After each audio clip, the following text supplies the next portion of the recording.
What a lovely day!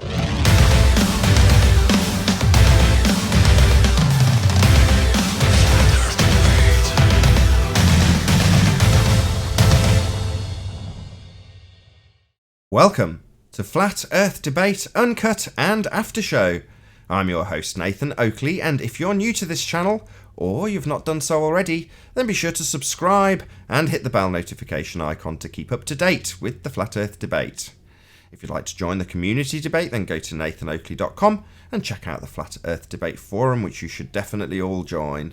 If you'd like to support the channel, there is a super chat that runs alongside each of these shows while they premiere. There's also a PayPal, Patreon and crypto link in the info box below the video. Now, speaking of Patreon, I'm going to do a quick shout out to all of the people who do support me on Patreon. So a massive shout out to Adrian Quintana, Alistair Main, Billy Highvolt, Burn Fat Till My Stomach Is As Flat As The Earth, Chow Yun Cat, Dank, David Wayne Foster, Edwin Johnson, Felix Hung, Fireball X, Godrockin, Jeronism, Kirsty Smith, Life is Short, Matt, Michael, Page, Qatar Craig, Reinhardt, Renee, Sam Hine, Skeptic936, Texas Mike, theflatearthchannel.com, Tina Baker, and Tom Herkins. Massive thank you to all of you for supporting me on Patreon.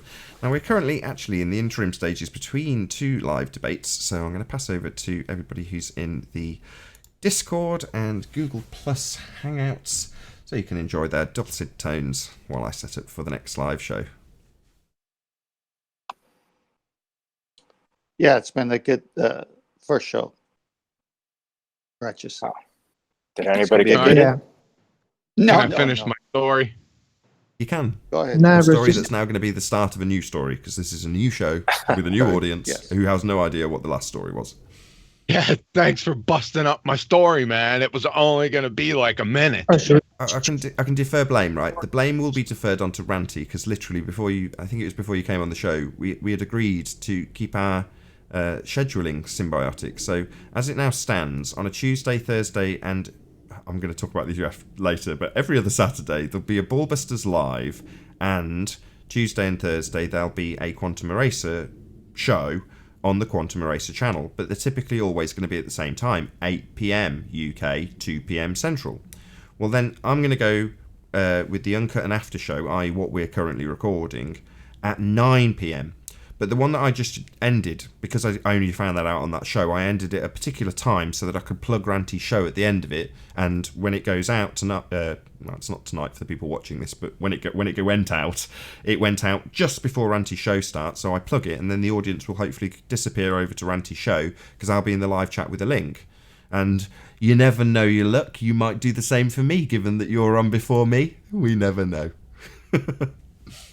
Wait a second, let's go back. Could you state that Ballbusters one more time?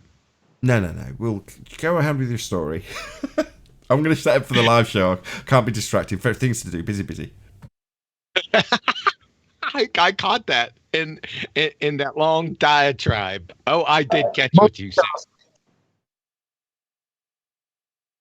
said. Too funny. I'm on mute. Oh boy! Oh, I didn't get my story yet. Well, let's hear it. Does anyone want to hear that story? I do. It's a short story. I try to be as concise as possible, not monologue too much.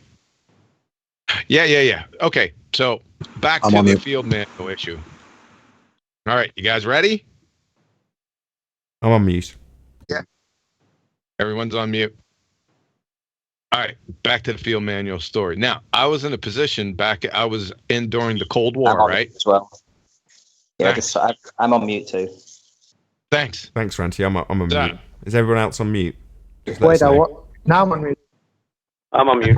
Yeah, me too. Just for Keely's knowledge, I am actually going to mute them now, the little bastards. All right. Just a little short story. Back to the field manuals.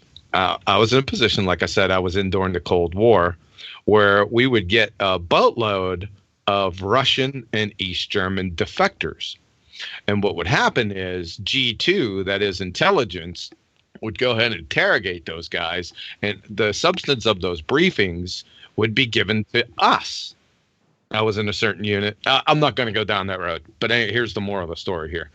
What they would say, and what we already knew, right, and would snicker at, is that they would complain about their lack of ability to adequately train against U.S. forces. Why was that? Well, the reason why was, and we already knew, is that they don't ever follow their field manuals. And we knew that, right? Because that's all they had to go off of.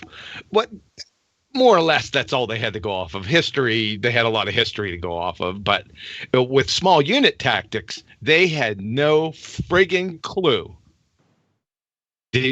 Are you guys getting this now? Hopefully. That's all I got. Thanks. I was only paying half attention. Not really. Maybe it's just because I was doing other things. I don't follow completely. What's the point? I get it. I get it. I was talking about manuals how exist. I was talking about do they how exist? active duty, they don't follow their field manuals, and it sort of actualized in the sense that the Russians and these Germans, they knew too, because that's what they would be complaining about when they were interrogated. That question would be asked, what's the most frustrating thing, other than, being, in the Cold War and, living in East Germany and Russia. But that would be one of their complaints. It was so difficult to train against U.S. forces because they never follow their field manuals. Why? Because they don't look at them. That's why. That's it. You don't learn about love by reading Romeo and Juliet, do you? Right. That's right. You learn about firing guns by firing guns. That's Yes, right. for experience. Why do the field manuals exist? Well, why do they exist in the first place? If they don't Politics. use them. To train people. To make money.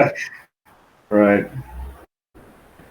I don't know. I just find it weird that all this stuff exists, but they don't use it. Why did they create it in the first place? Is it just to further confuse and delude people? Why? Doesn't it Why do all we have have to these follow a things? narrative? No. All has to follow a narrative, doesn't it? I had a Doesn't matter what the field Yeah, manual but you're say. trying to Even if tell it says me that they're correct for anything, where is that happening in real life? Even if it But says hang on, you're sure, trying to tell it me says every correct Coriolis. single one of Where these is that people happening? are in on this conspiracy? Hold It's on. not How is that my possible? How is job. every single It's one? not my job. One at a time. I'm gonna tell you. One at a It's time. not my job to figure out the motive or intent of complete strangers. I don't care why. I can only tell you the practical application that went on when I was in the military. I was boots down, boots on the ground, right? Living it day by day. So I don't really care about your appeal as to why they do things and conspiracies. Define conspiracy for me. I'm gonna have to look that up. When two or more plan or something. I'm waiting for the definition. And then I got a Yeah. question. I got Who a you follow-up asking? question right on its tail. I mean, Hang these on. Who you ask? train wreck appeals to conspiracy Yeah, conspiracy and is how they are supposed to. Who's talking? He's getting you. He's about to read out the statement that you asked him. I To was gonna. Go I was ahead. going to tell you what a conspiracy is: a secret plan by a group to do something unlawful or harmful. That's a conspiracy. Okay, it's between two or more people or a group, right? Yeah. This has been going on from the beginning, right?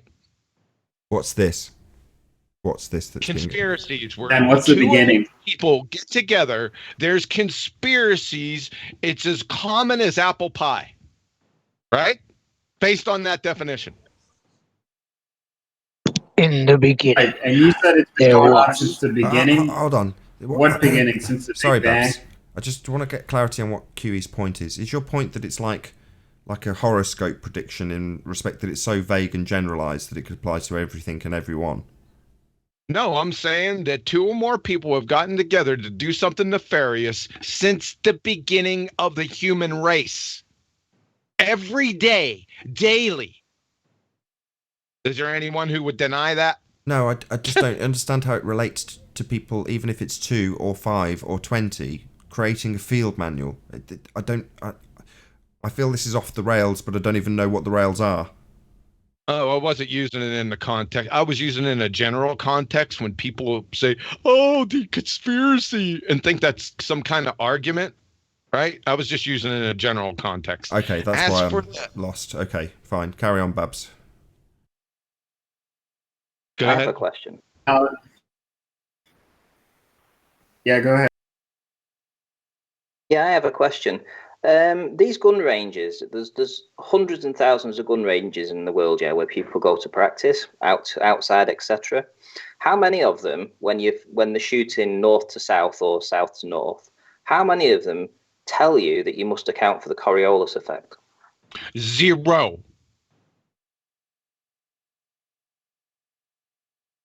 Surely there should be a sign up that says when you're trying to shoot a target a mile away that you must be accounting for the Coriolis effect. There should be a sign up. That's classic. What Surely they there should do be a have? sign up. Beware. What- Earth turns underneath.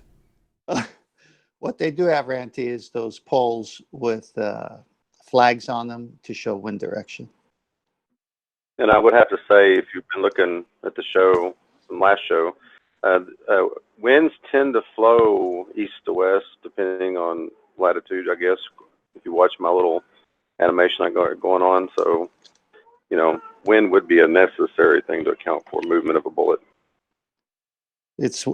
My memory serves me. It's wind, elevation, and caliber. The firepower of the bullet you're using. The feet per second. So it's the feet per second of the caliber of bullet you're using. It's the elevation where you're at if you're shooting straight or down or up, and wind. That's it. Nothing more.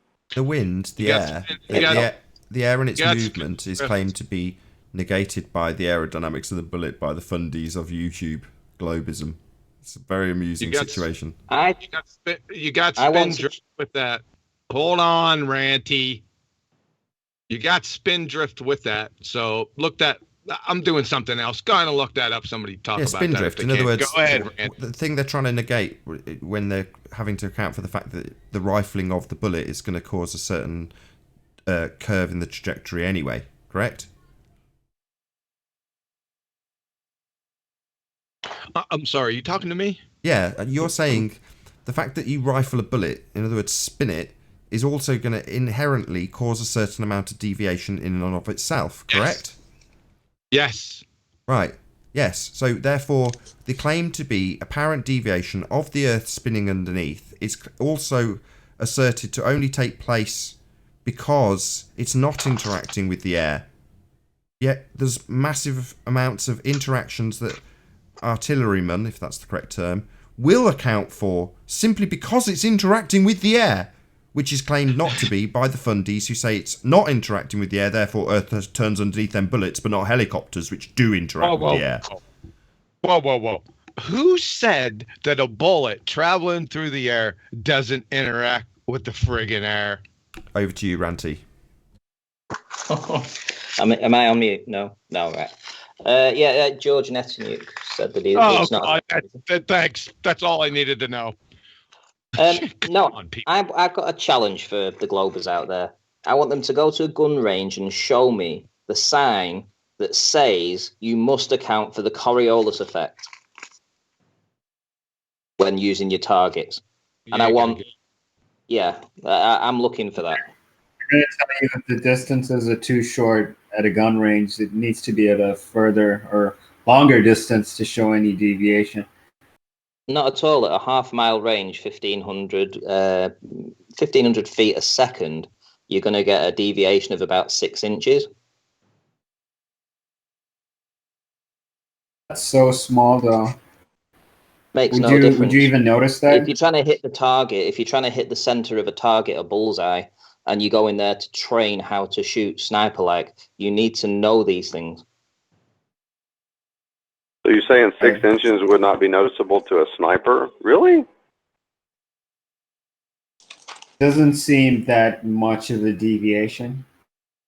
It does if you're trying to blow someone's head off from half a mile away. Yeah, but a 6-inch deviation doesn't matter. If you're going for a headshot, he's still dead.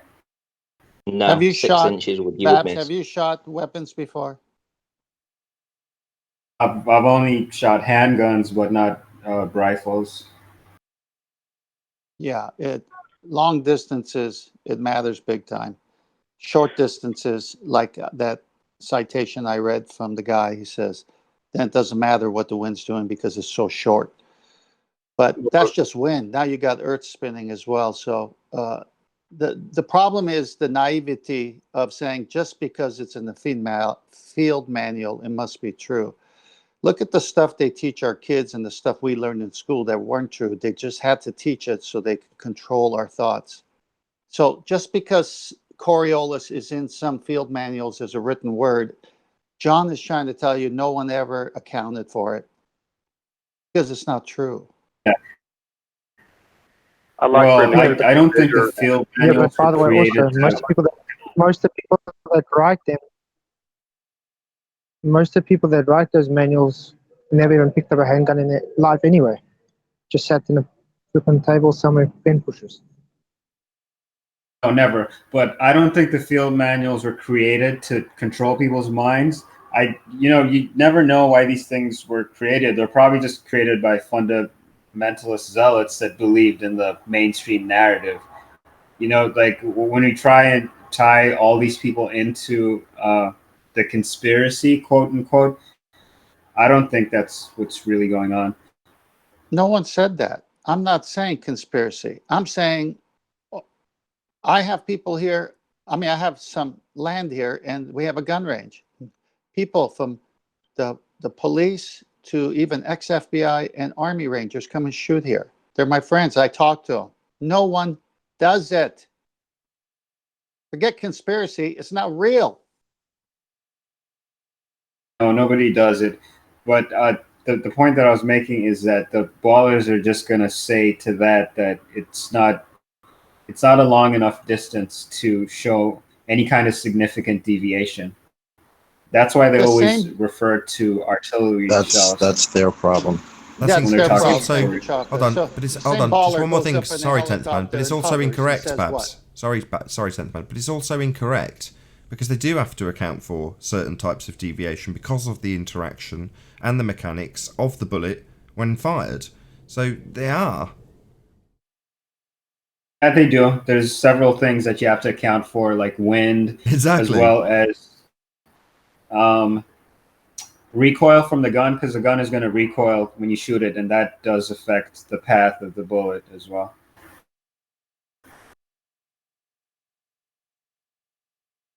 It's also their problem why they have to attack the argument of helicopters not deviating from the Earth, but pulling out citations that say things are supposed to move freely while the Earth spins beneath it.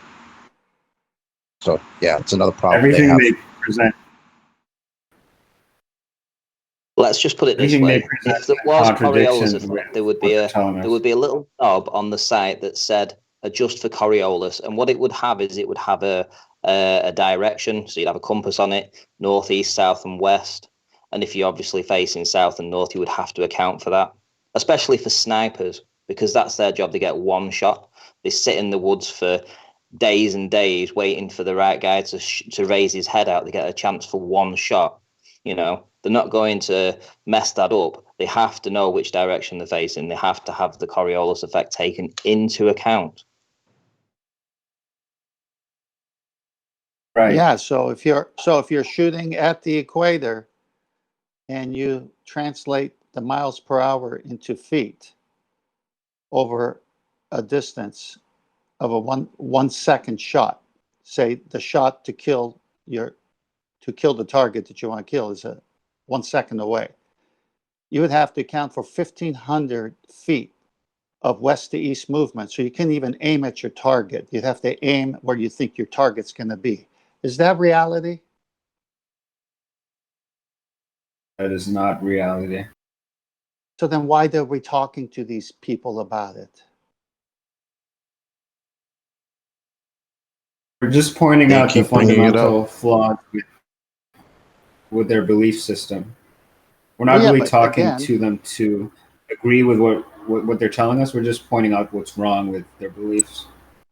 Right. So when you say what I just said to them, they still double down and believe it. So it's time to say bye-bye, go back to the cuckoo's nest, find someone Well, that's I mean, using their brain cells. there's really nothing that you can present to them that's going to change their position, because they have the So then same why are you intentions doing that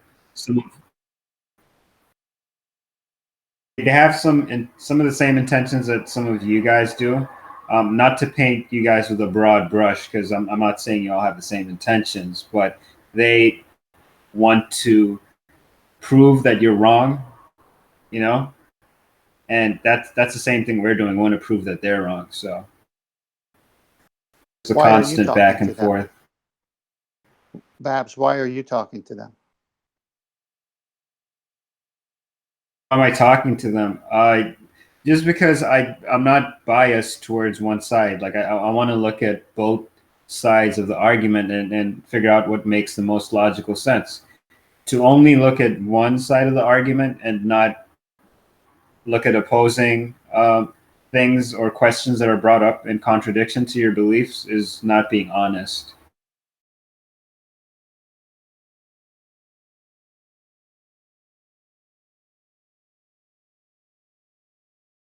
Oh, what a day! What a lovely day!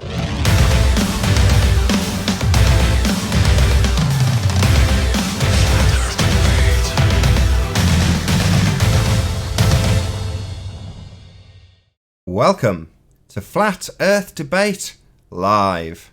I'm your host Nathan Oakley, and if you're new to the channel or you've not done so already, then be sure to subscribe and hit the bell notification icon to keep up to date with the Flat Earth Debate. If you'd like to join the community debate, then go to nathanoakley.com and check out the Flat Earth Debate forum, which you should definitely all join.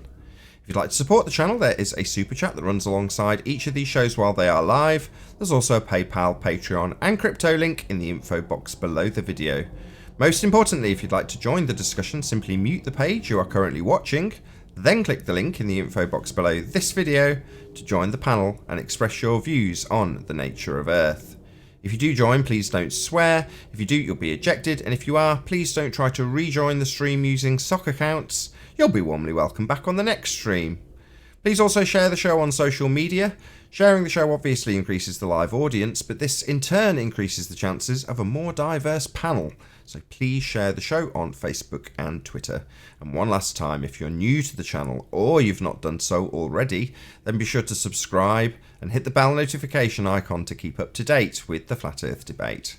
Now we are joined by 10th Man, Flatzoid, Quantum Eraser, Ranty Flat Earth, Righteous Force, Paul, who else we got? Chocolate Saiyan, and a whole bunch of people in Discord. So a very warm welcome to you one and all. Good morning. Good morning. Yo. Morning, guys. Hello, everyone. Hello, hello, hello. Good to have you all. We will rattle through housekeeping again. Oh, someone else has just joined. Who was that? Hello, Keith?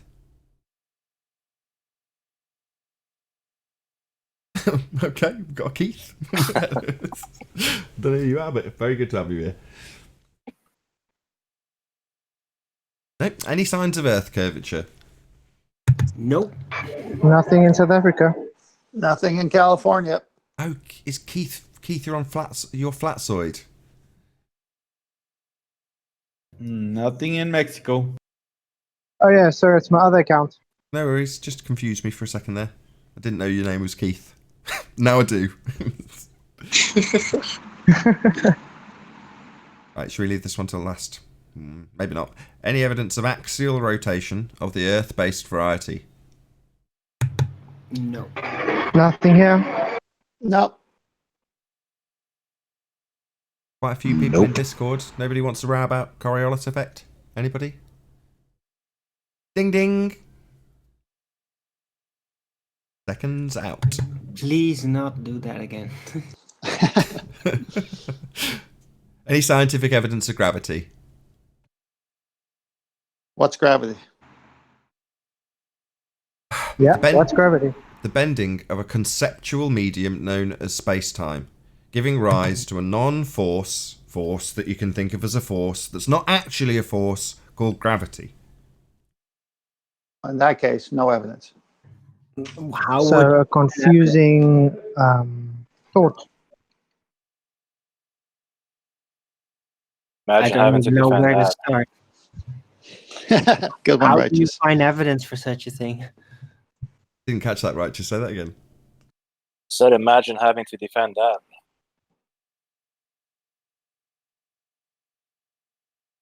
Like a sexual medium, I mean. Oh. Any evidence that you can have gas pressure without a container? Absolutely not. Nothing here. Discord? Anybody? Nobody believes in space in there? No, not me. Seriously, we've got There's no some space. ballers off mute now. They should pipe up soon enough, I imagine. Okay. Any evidence of the distance to the sun? I believe in space. Sorry for interrupting. No, not at I was all. in the middle of coughing. I believe in space. How can you have gas pressure, like the stuff we breathe, without a container?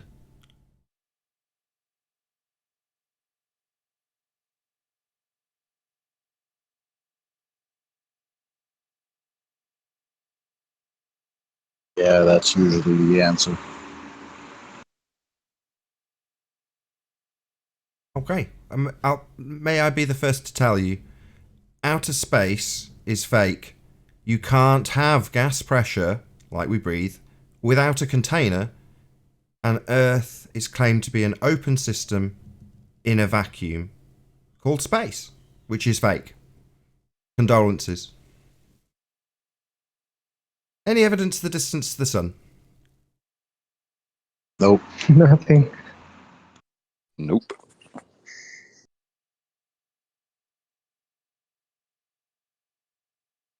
Anybody at all? Anybody? Nobody going to give us a distance? No two sticks here. Any About evidence? 93 million miles away. Where'd you get that number? Where'd you get that from? A field manual. Got it from Google. From the globe No, I model. think it was 93 million afterwards. It After keeps what? changing. How did Google get that number? First, you Siri. assume Earth is a sphere with a given radius. Then you assume, as Christian Huygens did, that Venus is the same spherical rock as Earth in terms of its size and radius. Ever hear Venus referred to as Earth's twin? That's a presupposition that Earth is a sphere based on the derivative R value taken from the path of the sun around a presupposed outside edge of a sphere they reify with that R value derived from that sun. Then they transpose that R value onto Venus and apply Kepler's third law. That's how you get your distance to the sun.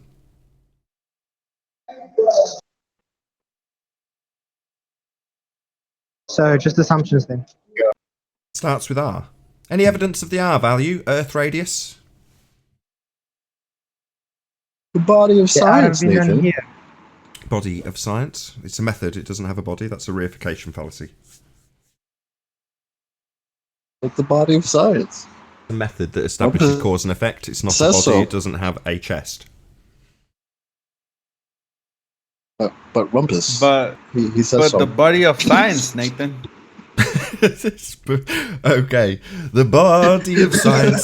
Dun, dun, dun, dun. The body of science. No, I had to it's for just a time's method. sake.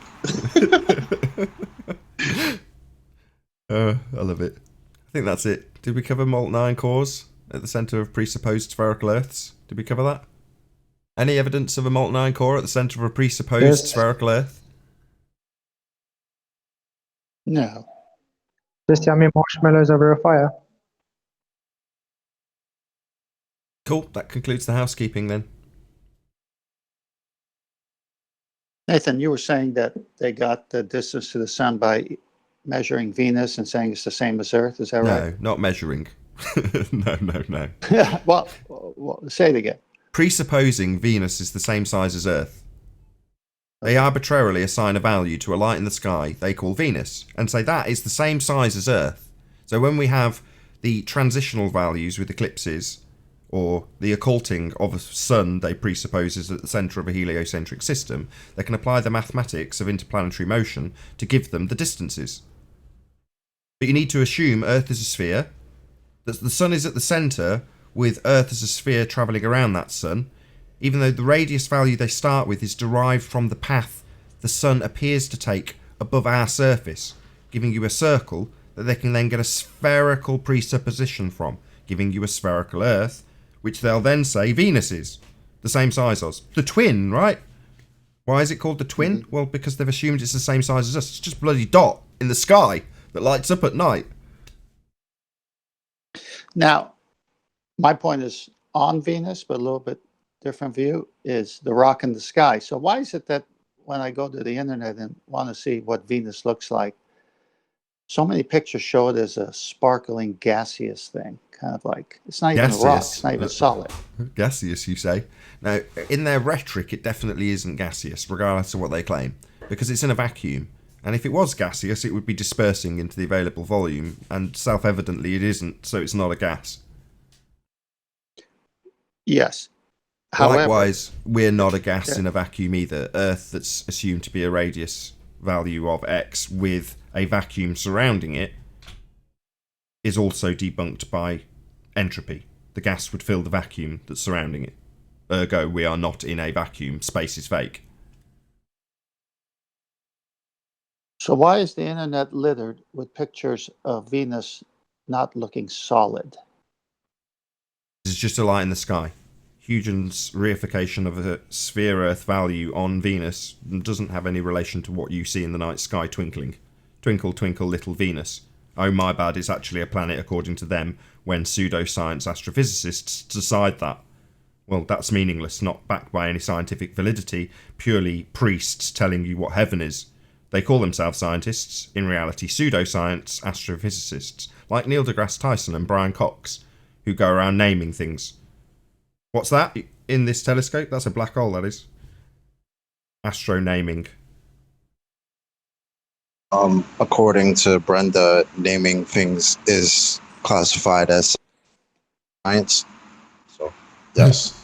Well, yes. They. Oh, yeah, that's true. I forgot about the that. pseudoscientists are going to call themselves scientists. Likewise, the fraudsters who pretend that they're lawyers and stand at the bar are going to say they're lawyers, but they're not. They're fraudsters. They're not establishing scientific validity when they name things in the sky and then apply mathematics.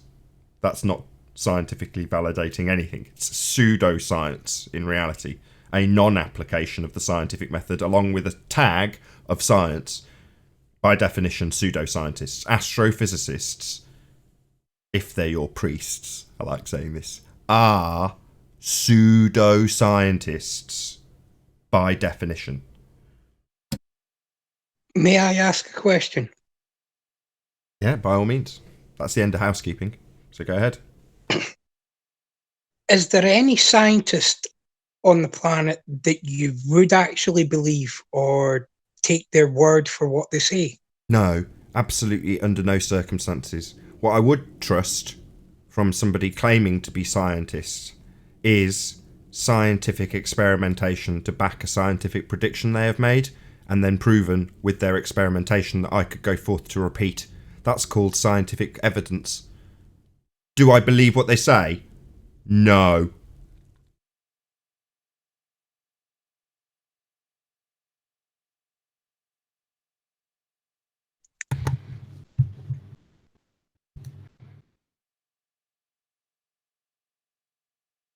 What do you think about that, Highlander?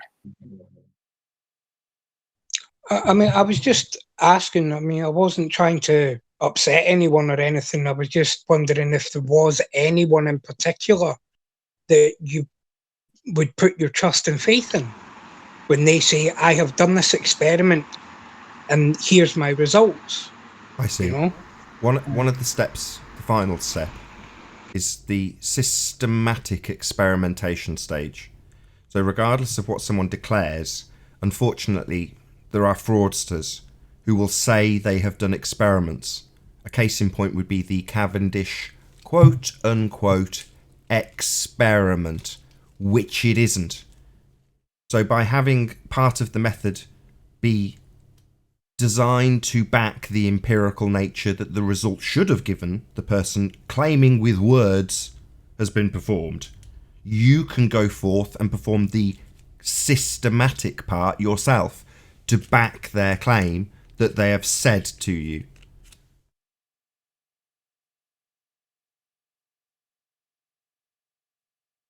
I mean, I agree with you. You do get fraudsters, but you get fraudsters in everything, not just science. Yeah. Yes, but if you take, I mean, like myself, yourself, and a lot of people here, we're not exactly on the level of understanding quantum physics. So if Stephen Hawking said to you, I did these calculations, here is what I've worked out, would you not take Stephen Hawking's word for it? Number one, speak for yourself. Number two, I've just answered you. Would I take Stephen Hawking's word for it? What, when he's talking about the nature of reality based on mathematics? No. I absolutely, unequivocally do not trust what Stephen Hawking's says. No. I would trust any experimental validity if I could show that it had been performed multiple times over a course of a long period. Then I may not see the need to validate it myself if the systematic part was already fulfilled by plenty of other people that were independent. So there is a point that, yes, you could force me into a corner where I'd say, yeah, okay, I trust the thousands of experimentation that have been performed to back the assertions made by quantum mechanics, for example, as you use that term. So that's got plenty of experimental validity to it. Whereas astrophysicists are not scientists, even though they claim to be. So you asking me whether or not I'd trust a, by definition, pseudo-scientist? No. And when you ask me with words like belief and faith in things that this man says, then again, no. Science has a method attached that gives you an empirical result. Do you know what empirical means?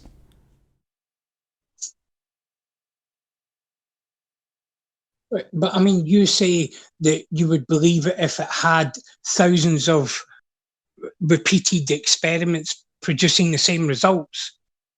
But when I said quantum physics, I mean, there's not many people on the planet that can understand quantum physics. That's what sets out people like Stephen Hawking above everyone else.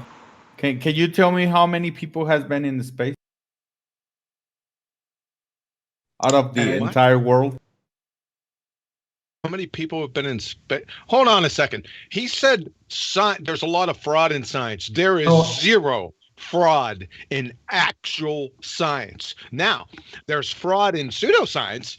Why? Well, because it's pseudoscience. That's astrophysics, astronomy, cosmology, paleontology, anthropology, archaeology, geology, evolutionary biology, and theoretical physics. Yeah, there's frauds in those. Yeah, you're right. Not in science. Science is the scientific method, sir. So get it right. Thanks. The people you're asking if we'd trust are the categories that contain frauds.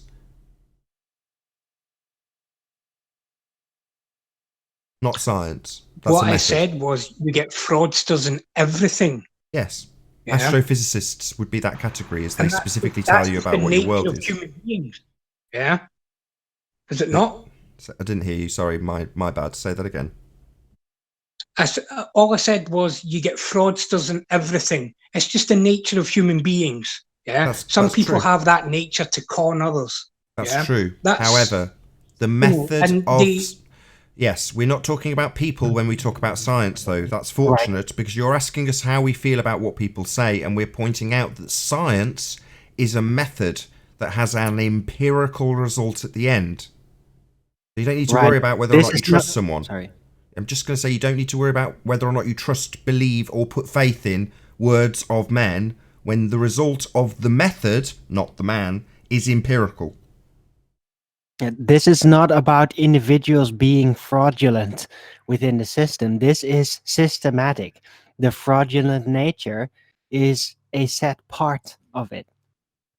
Yeah, the whole basis is fraudulent. Okay, thank you. I just wanted to ask that question if you believed anyone, and you've answered that saying no. So thank you very much.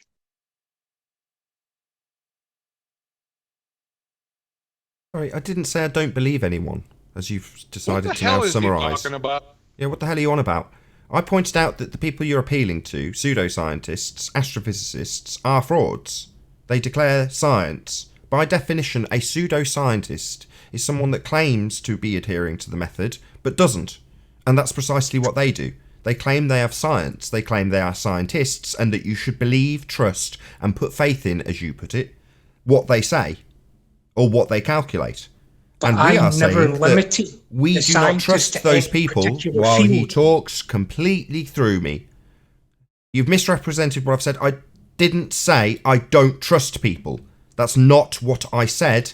I said the frauds are the people who declare science when they don't have it.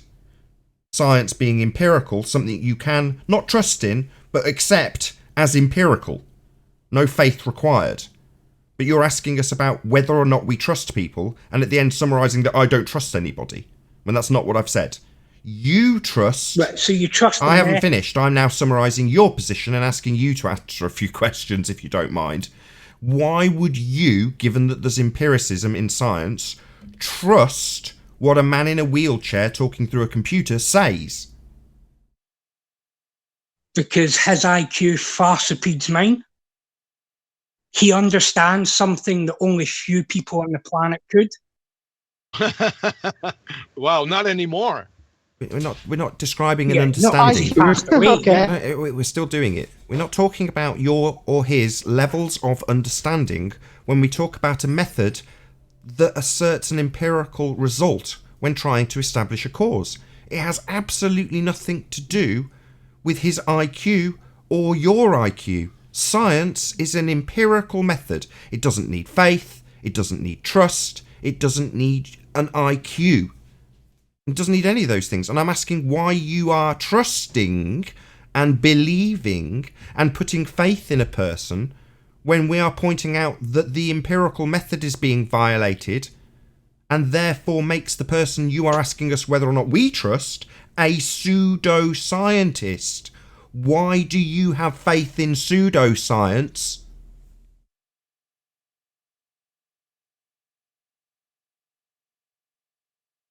Because, like I said, he is more intelligent than me.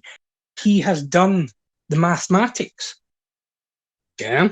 Oh, right. So, who's the guy? Is it Bernie Madoff, the guy that did the pyramid schemes and went to jail? Is that Bernie Madoff? Do you think he's more intelligent than you? He's more intelligent than you, right? Well, he got away with it for quite a long time. So, basically, you're his perfect candidate, a dumb fuck that he can scam then, because you'll trust anybody smarter than you. Bernie Madoff, he's more intelligent, therefore, yeah, man, he got away with it. Clearly clever. I'll invest in his next scam. What a brain-dead idiot. And I'd like to know how this person knows Stephen Hawking's IQ. How do you know that? Somebody told him. What is his IQ? And I want you to confirm it. What was his IQ? That's another belief that he has. Go on. But proof that even was Stephen Hawking. Essay.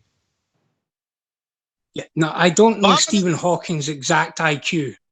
But the guy's got PhDs, and I don't. Then watch his hold on, let him finish. Should You tell don't know you his... enough that his IQ is higher than mine. Yeah, he has PhDs. You don't.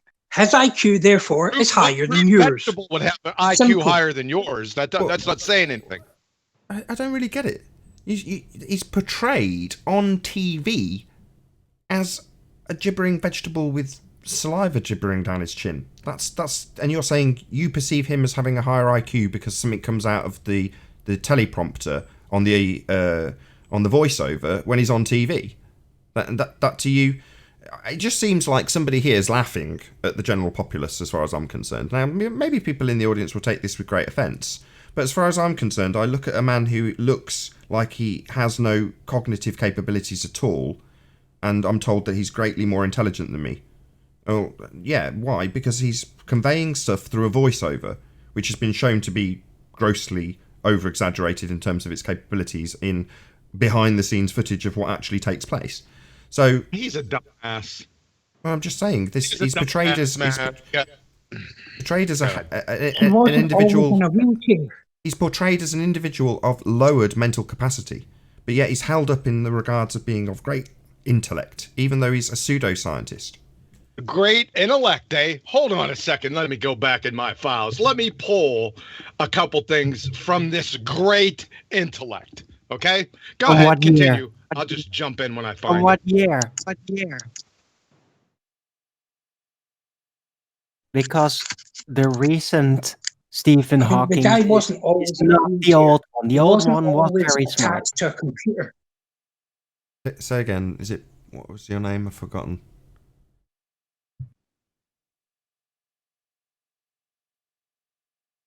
Thunder? Highlander. Highlander. Go ahead, Highlander. Yeah, no, all I was saying was the guy wasn't always in a wheelchair. Yeah, he wasn't always attached to a computer to help him speak. Yeah. You know, when he went to university, he was a fully able-bodied person. So what? We're talking about a method of science that's empirical, and all you're doing is giving us the bibliography of a guy who's dead. Who cares? Yeah, but you were downright nasty about him, really, to be honest. I described how he presents on a TV screen.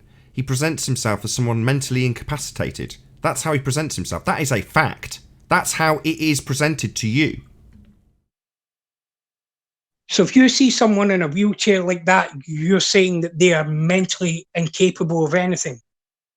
No, you have to look at their eyes and the way they uphold their eyes. That is where you see it. And the guy seems completely in the recent phases, seems disconnected from the voice actually speaking. By definition, let's be honest.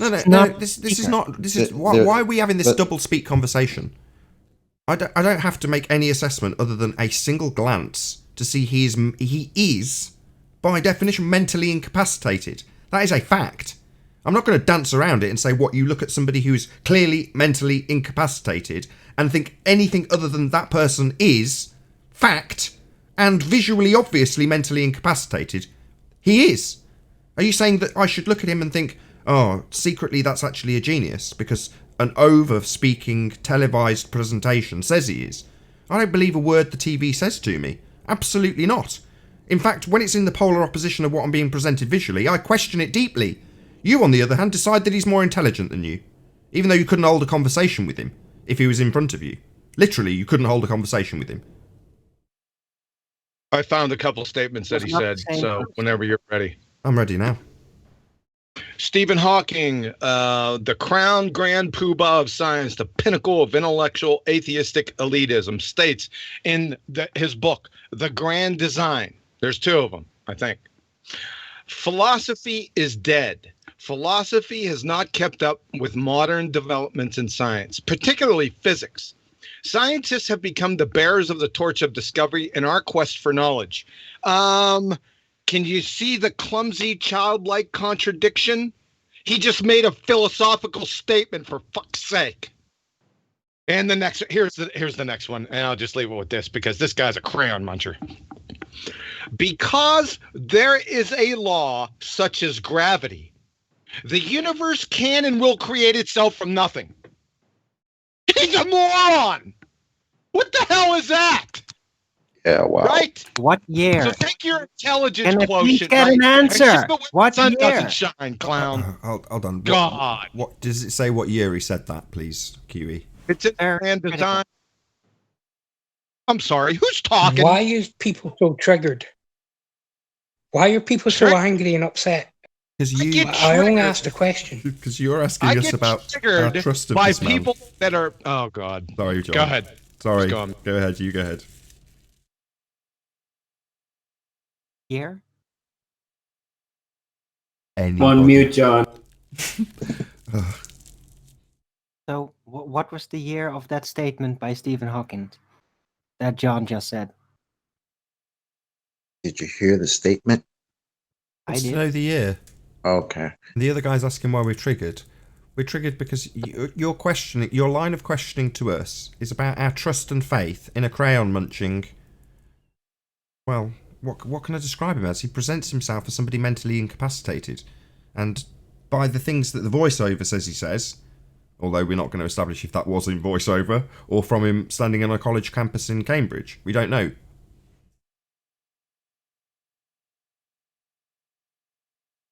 Right. Yeah, Well, how can you absolutely trust where that voice is coming from anyway? I mean, they made a car talk in the 1980s.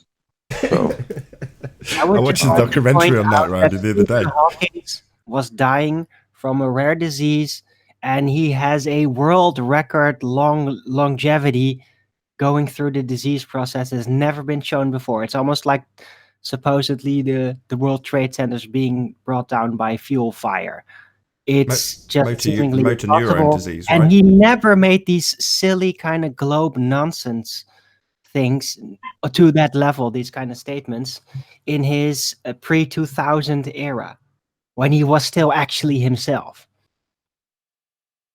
Because there's big clues that the guy that we've been seeing in the last 2 decades was a kind of body double in the same condition, but he had different type of jawline and all that. Is just it didn't seem like the same guy. So it seems like it was the illness that he was suffering from degenerated his bones, muscles, and tissues. He already was. It literally distorted the face that you see. He already had that during the 90s. Lost all of your face would look different.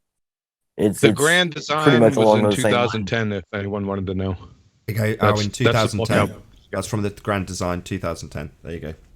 Right. Yes. So it's not the original one. Because he would have never said that. He was too freaking smart for that. He didn't say that. Factually, he did not say those words. They did not cross his lips. Yes. Fact. Correct.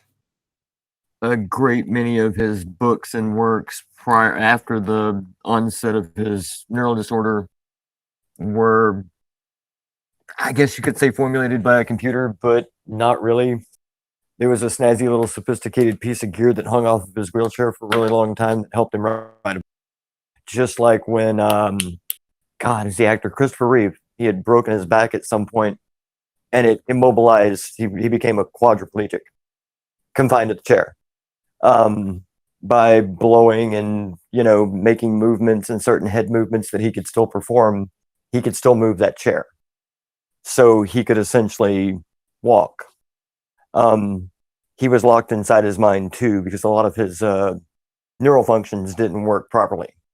And he had devices that assisted him in speaking or, understanding certain things. So on Hawking's board, when you see him during an interview or something, and the interviewer asks him a question that's completely out of left field, and he has to take time to process this, he's actually moving through a series of responses that are, some of them are pre-typed.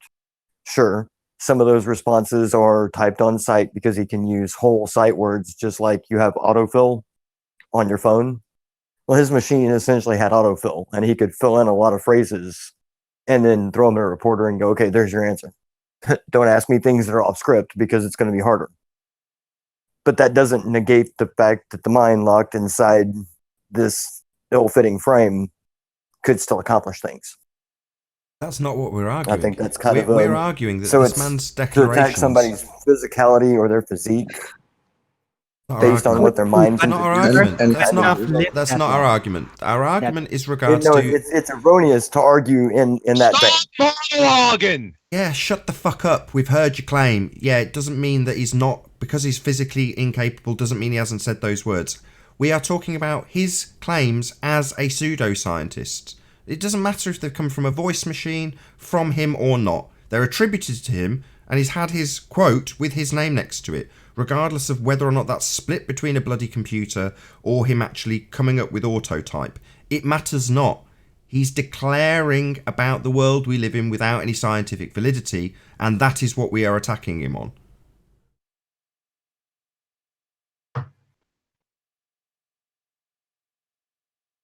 Do you get it?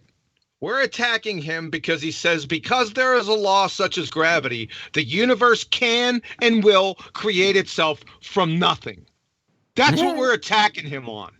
He's a friggin' moron. They kind of tried to turn him into Einstein too, in a way. Yeah, wheel him in, let him spout his pseudoscience. Everyone will think he's more intelligent because he's clearly visually not, and everyone's happy. Right? Well, because he was very intelligent in the past. He would have never said those things, the original, real Stephen Hawking. But yeah, this guy, whether it is him or it is a double, yeah, this is basically a puppet being wheeled around and with a microphone on it, with a team behind it. That's the unit. That's the act. But who cares? Arwen, it sounds like you got a little bit of history on him. So prior to his situation going into a wheelchair, was he an evolutionary physicist or was he a creationist physicist? What was he?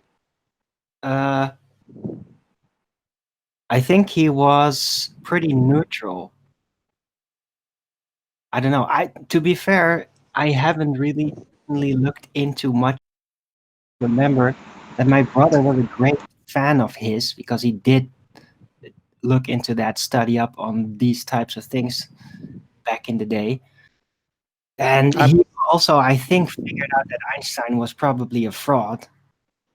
But he has always respected Stephen Hawking before. Yeah.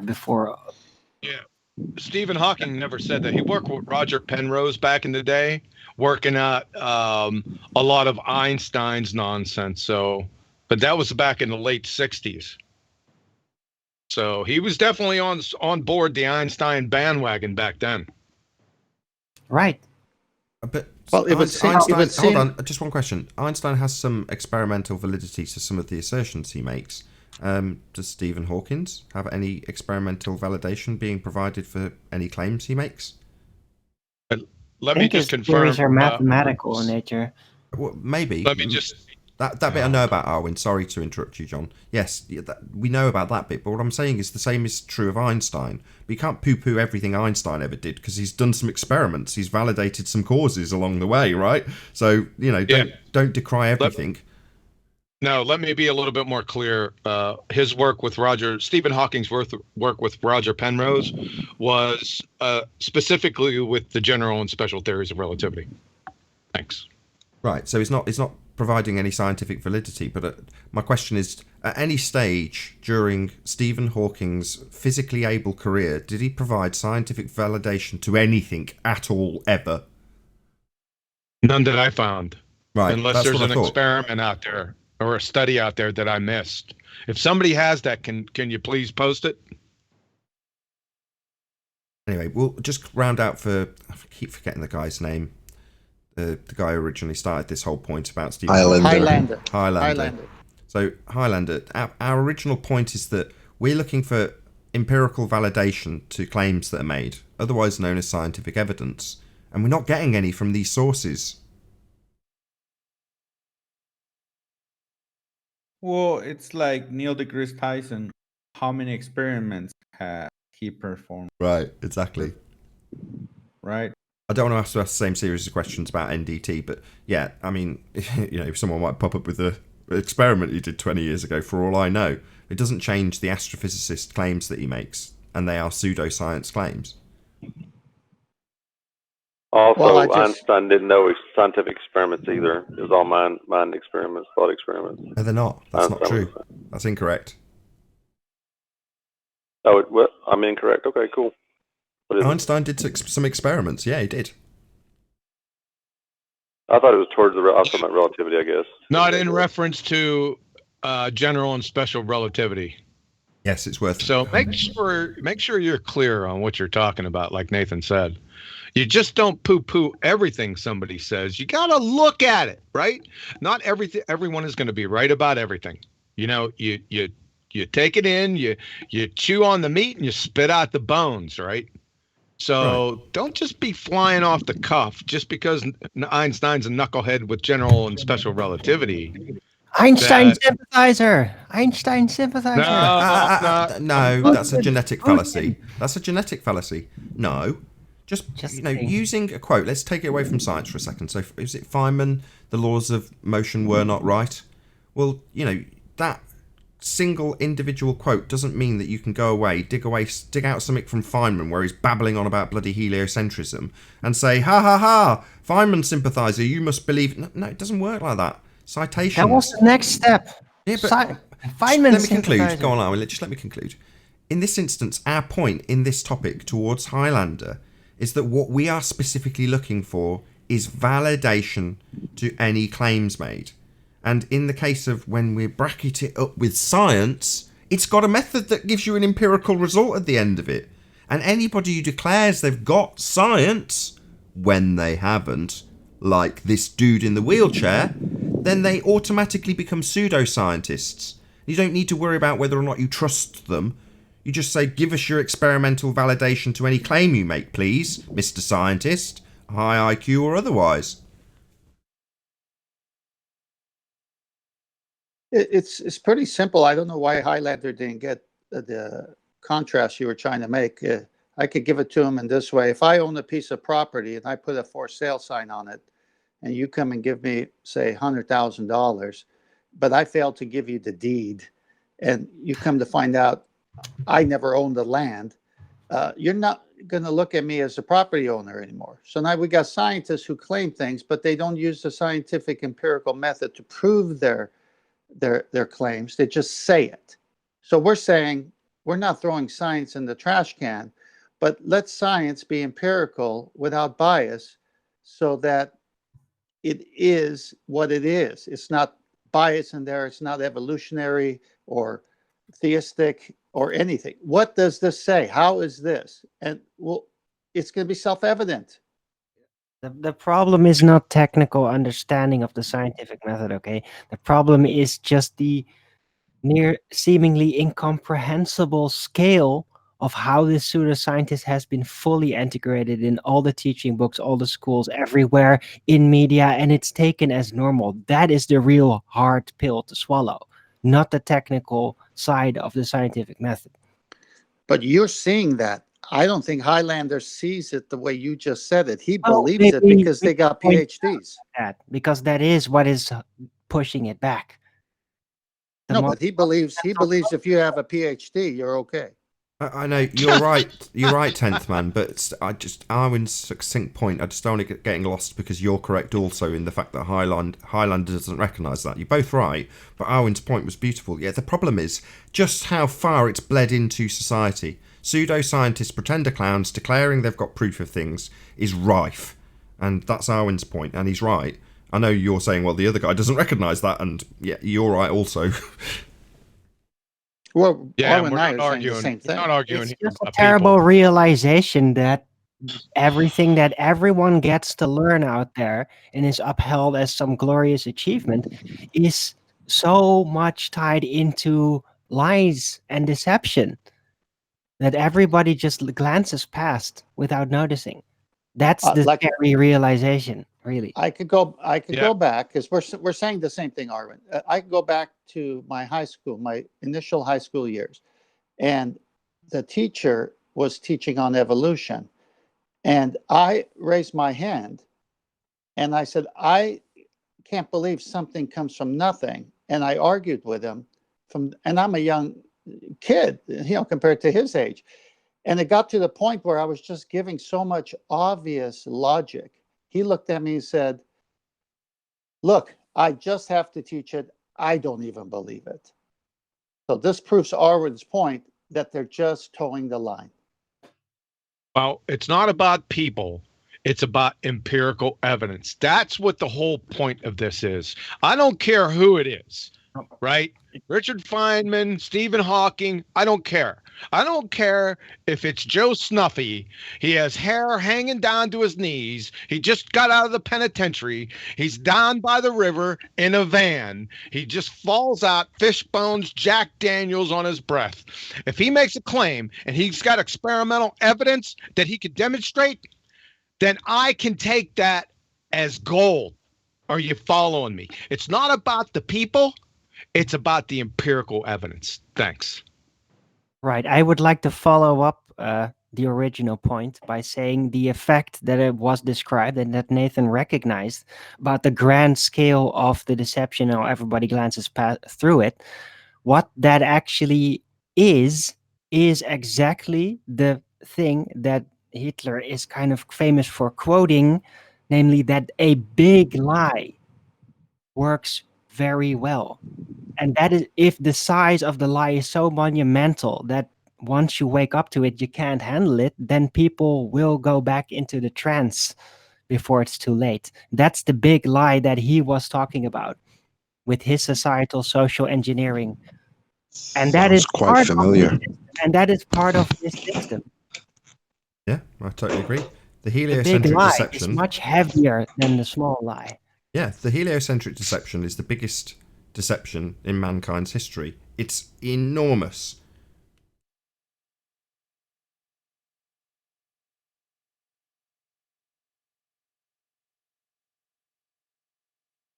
And Yeah, what's they're gonna and do what- little things like throw little measurements and field manuals and pictures here and charts there because they have a narrative they got to uphold. So it's going to be there. And Does what's it the happen in common? real life? Can you prove it? Is it empirical? That's the point. Go ahead, Tom. I'm sorry. No, it's all right. I thought you were done. And what's the common denominator between all these people and their grand scale? Tell us. They're atheists. Say again? They're atheists. The whole Atheists? thing is to intuitively change what every human being realizes and believes when they're young without anyone influencing them. Wow, this is a wonderful creation I'm living in. Who is the creator? It's just so natural to ask that question. It's not And true. then, well, Atheist.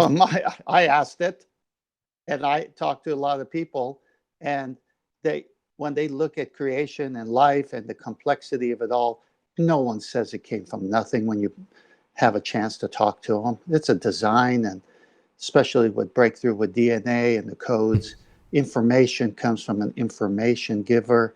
It's pretty obvious that if DNA was the way it is today at the time of Darwin, that whole lie would never have perpetuated. They wouldn't have to find pig's tooth to shave and say belonged to Neanderthal man. There's a book called Bones of Contention where they go and file bones to make it fit the model. There's no transitional form ever found. Nothing is changing. What do you mean it's not true, Arwen? What's evolution? Very simple. At the top, the controllers, they're not all atheists. I was going Nonsense. to say that. They outwardly pretend, certainly in England, to be devout Christians. Go to church, have marriages, all that stuff. Well, now And you're weirdly enough, a now lot of them that pretend to be Christians are actual atheists, but also a lot of ones that are officially atheists are secretly believers. So it's a little bit more do complex. you actually believe that, Arwen? Yeah. Okay, well, now we're back to Highlander with his PhDs, because the infiltration of the lie has made it to the false religious systems, and they've likened themselves to scientism. So, of course, what does that do? Oh, there was no 6-day creation. There was no actual each day this and that. And this is what the Catholic Church has postulated now, the Big Bang. So I wouldn't say that they believe in God. I believe this is another layer of deception that religious people can be induced to believe in the Big Bang and still think they can believe in God at the same time. It's pretty obvious. Sorry, but that's just not true. Well, you can't have both. A lot of that's them a are big no-no.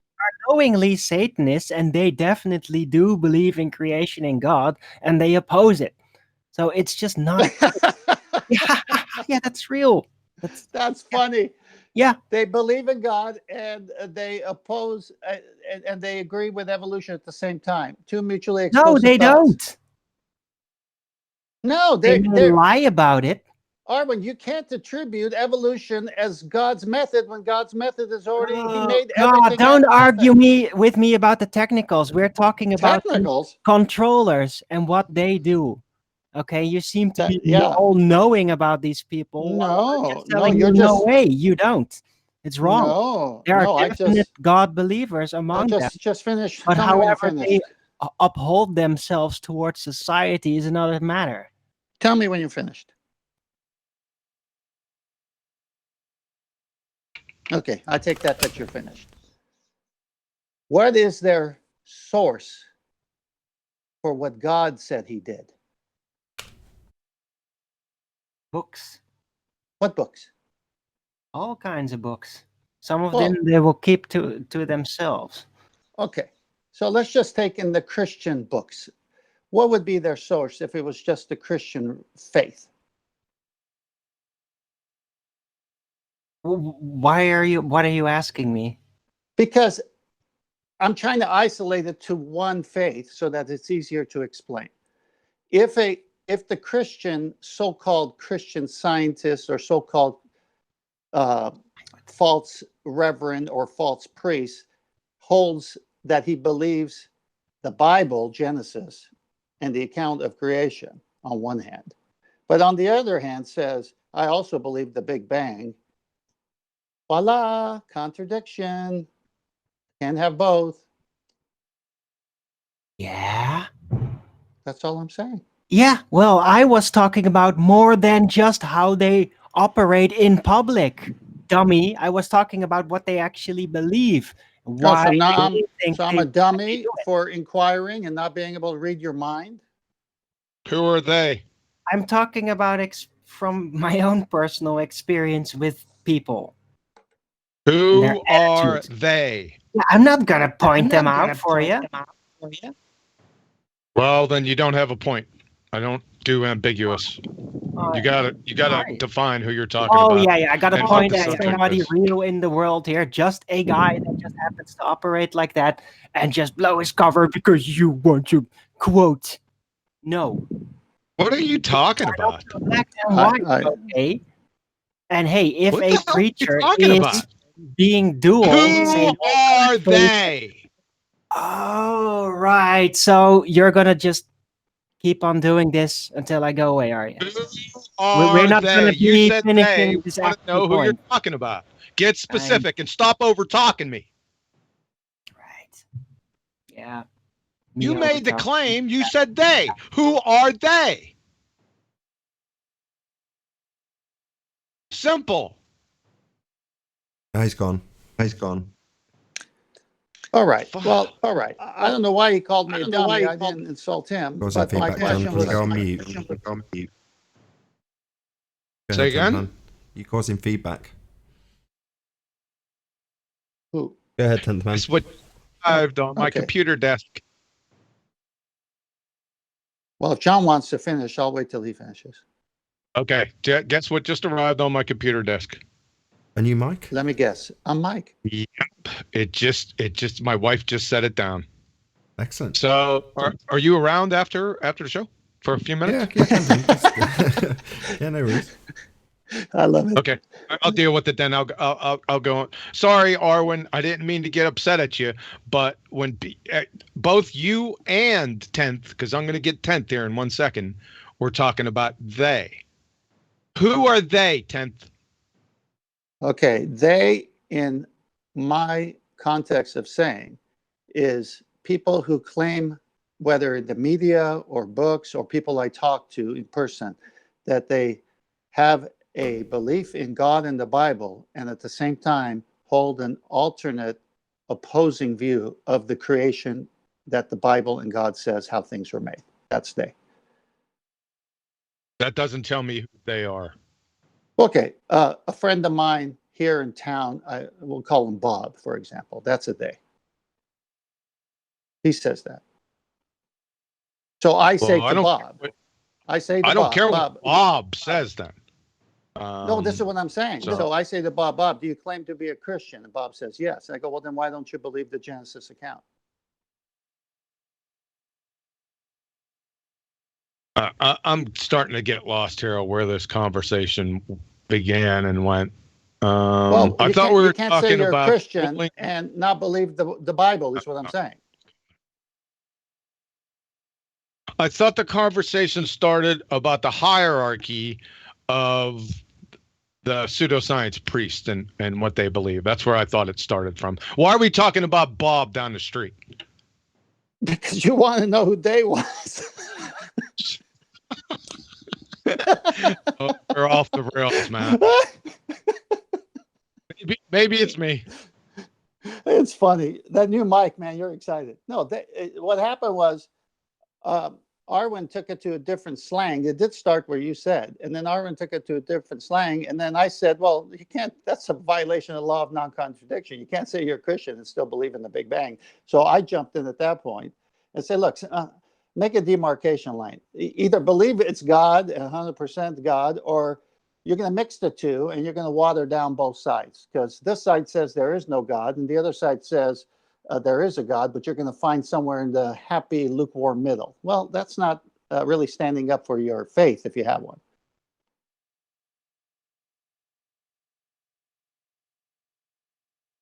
Yeah, I'm still searching for they.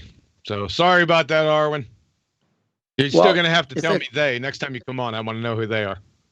If it's a comfort to you, Bob's the perfect name for day, because either way, it spells Bob.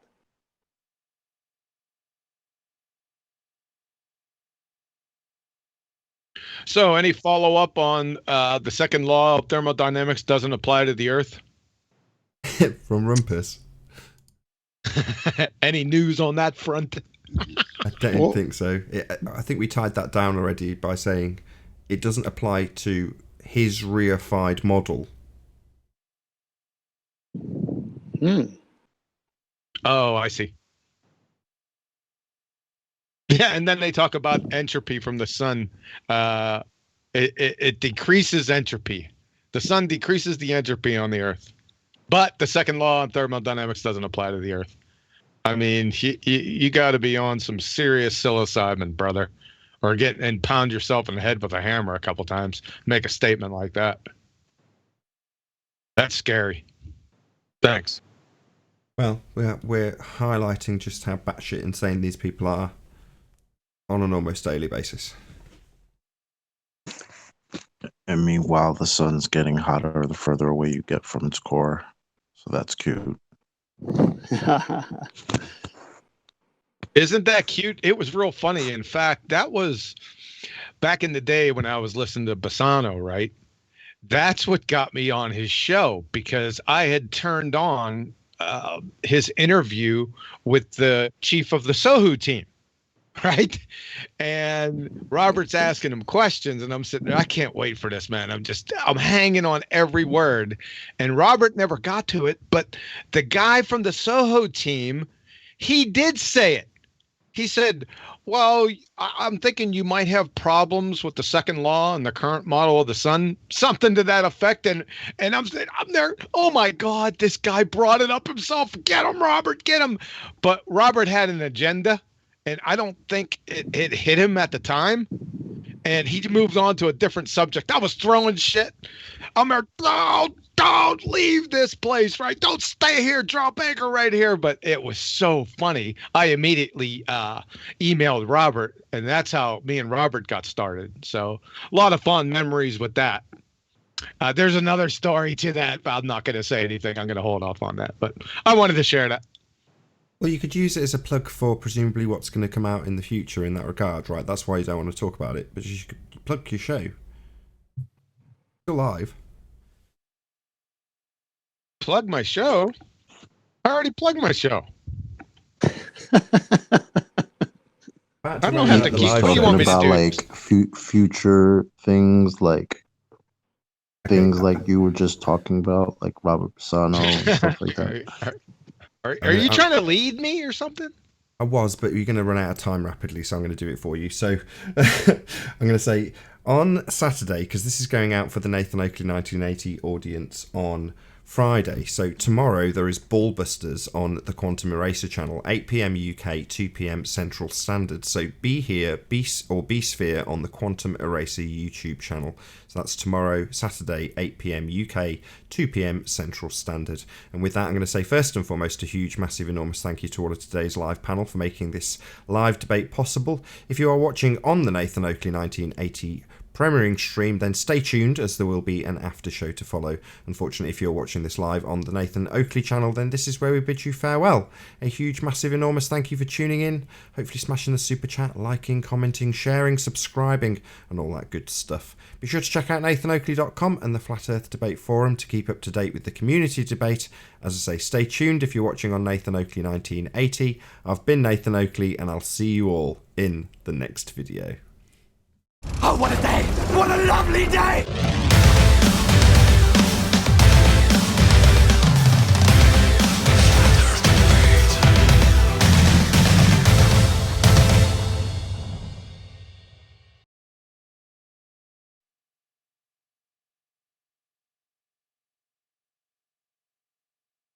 But at least you got a plug out of me. Well done. Good show today. Hey, Nathan. Welcome It's back, hard to keep track Carlin. of where the shows are going out. So although that went out live, that's like a 2-for-1 because I'm plugging Ballbusters on Saturday to the live audience in Nathan Oakley, and right now I'm plugging it again to the Friday audience in Nathan Oakley 1980. See what I mean? But you're not to know that my schedule is complicated. Which the reason I'm mentioning it is because Ranty's now agreed to actually have a proper scheduling meeting, which I did mention, and you were like, "What's that you say about Ballbusters?" Nevertheless, I'm hoping to get together with you, Ranty, maybe Anthony if he's keen, and Arwin, and get together so we can say cohesively together we've developed this schedule, pass it on to Hori Sheet Show so he can publish it because he does that also, and hopefully we'll stick to it. Arwin already does. I know you already do QE. To be perfectly frank, as he's not here, the only person who's a little shit about this is Ranty himself, but we'll work it out with him, and then crazy feedback from Skype. Sorry about that. I had to go back in the Discord. So. You having a little fiddle during a broadcast? Hey, Paul. I didn't leave the damn room before I left. Okey-dokey. We're good. I got it. I have to be fast. I got it. Remember you So Nathan, giving a very hard time to Sleeping Warrior when he caused audio chaos. Yeah, I remember. I don't remember that. I do. you were very hard on him. I think the words "for fuck's sake" were said at least twice or 3 times to Anthony by you about this specific problem you're now causing. Just saying. Hey, my hypocrisy knows no bounds.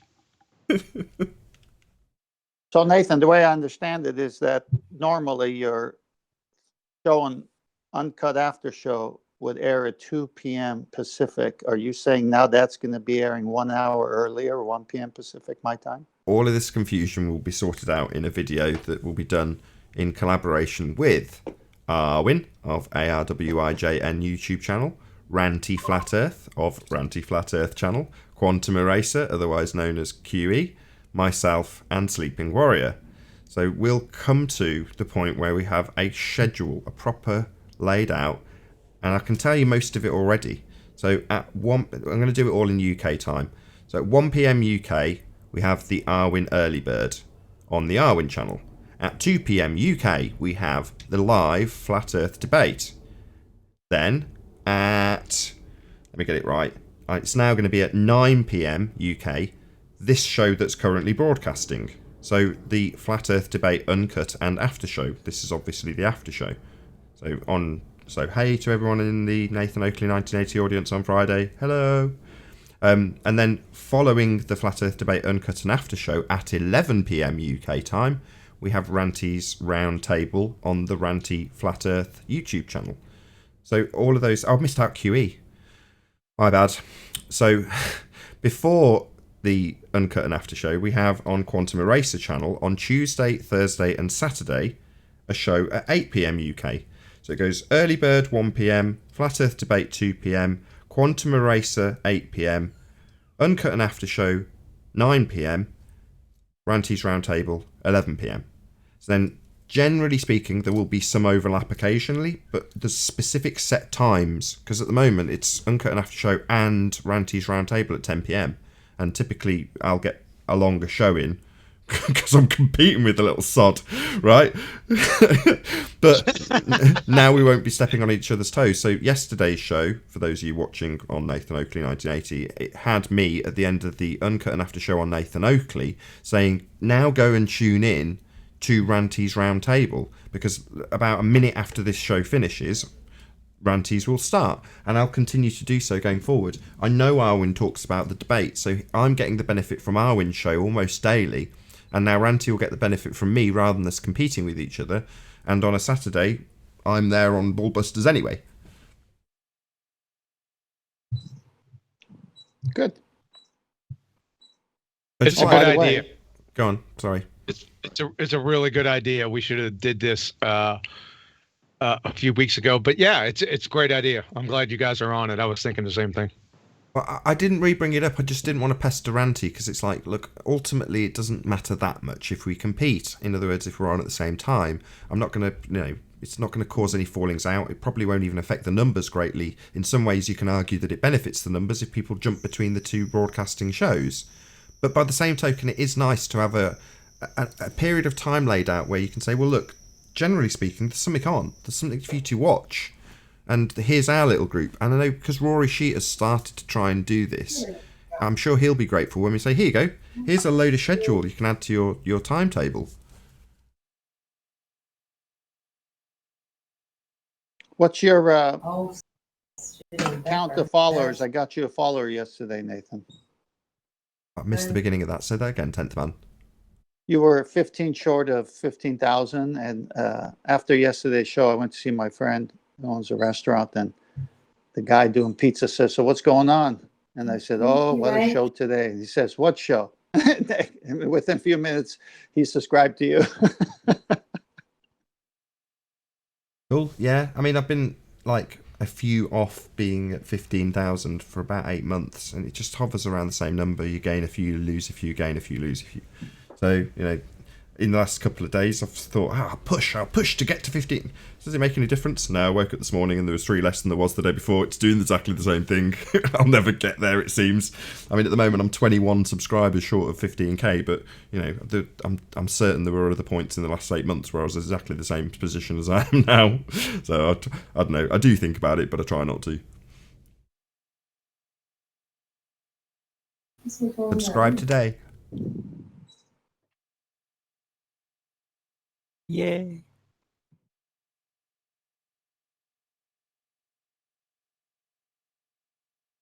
Does Ranty typically have a show on a Friday night? Doesn't he always do things on Thursday? I really don't know. That's why we've got to have the actual schedule meeting so we can tie down which days. I've got the times, but I don't know the days. Doesn't he have a chit-chat follow-up show? Yeah, he splits it up, which is very wise, I think. So he has if he's doing a roundtable show with a presentation, he'll have the presentation, conclude the presentation with questions from the audience, and then start a new show, which I think is very sensible. Keep it condensed to the actual presentation. Don't have an endless chit-chat for 3 hours after a presentation's finished, because it just won't get viewed. Whereas some people might specifically just want to tune into the chit-chat, the discussion. And he has it for both sides. So he has globe chit-chat, flat earth chit-chat. And, there'll be a whole bunch of globe heads just chatting amongst themselves for an entire session on Ranty's show. And likewise with flat earthers, he'll just have a group session with only flat earthers. And they just chat. But that's typically after a presentation. So yeah, I think he has 3 shows now. He's got 3 formats. He's got Flat Earth Court, Flat Earth Roundtable, and Chit-Chat. So he's got 3 different ones. But like I say, this will all be pegged down and hopefully published soon. I thought there was a breakthrough today with Babs when you explained to him open and closed systems with the bus. Did you sense that? No, I think he was playing along, actually. Babs is far smarter and sharper. He's leading me. Don't misconstrue what's actually happening when Babs was doing that.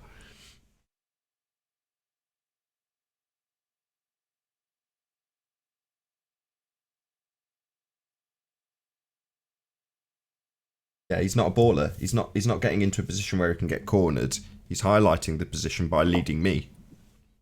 Yeah, but he says if that's his style of operation now, then he says, I'm investigating. So he's playing the middle, is what you're saying. No, he's playing devil's advocate and very well. Right, but he also admitted that he's going to look at all the evidence and he's going to play the middle until he's going to listen to both sides. So I think he's playing the middle, like you're saying, maybe being honey to the bees. Maybe he's still here. He might just be away from his mic. He might tell us, but yeah, I mean, I don't in any way disbelieve his position that he takes. I just think he's good at listening to the other people's position and being able to present it in such a way that it can be unpacked concisely. Epic. I told him the other day I gave him big kudos for it. Who are we talking about? Babs. Babs in Discord. Oh. Yeah, he had an illustration this morning about a drone being flown inside of a bus, and Nathan asked him, "Does it have a top, or is it a convertible bus, so to speak?" And that's where it kind of developed. Like, okay, well, if you turn on your drone and it's convertible, is the bus going to go underneath it?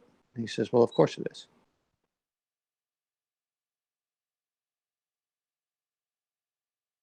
It's funny because sometimes Babs will be put in a position forward and someone will mistake him for a Globie and start arguing against him, and it's just, to me, that's quite comical, especially when he's playing devil's advocate so well that someone literally misconstrues his position as being, oh, I'm definitely fighting for their rhetoric right now. He's not, he's just presenting it.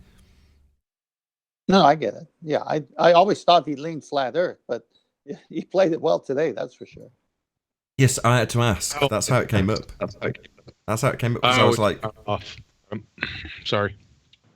That's how it came up, because I was like, I had to clarify at one point. I'm like, he's got this argument so well rounded for their side. I had to clarify, are you actually a flat earther? And he's like, oh yeah, well, I'd lean more towards the flat earth, but I'm pretty neutral, etc., etc. But in other words, he's not a fundamentalist religious zealot here to punt the globe. He's just got the argument pegged and knows how to repeat it verbatim, and you know, coy in terms of his presentation, to the point where somebody like John has had to go at Babs a couple of times like he's a fundy globehead. He's not, but that to me is that's good. That's how it should be.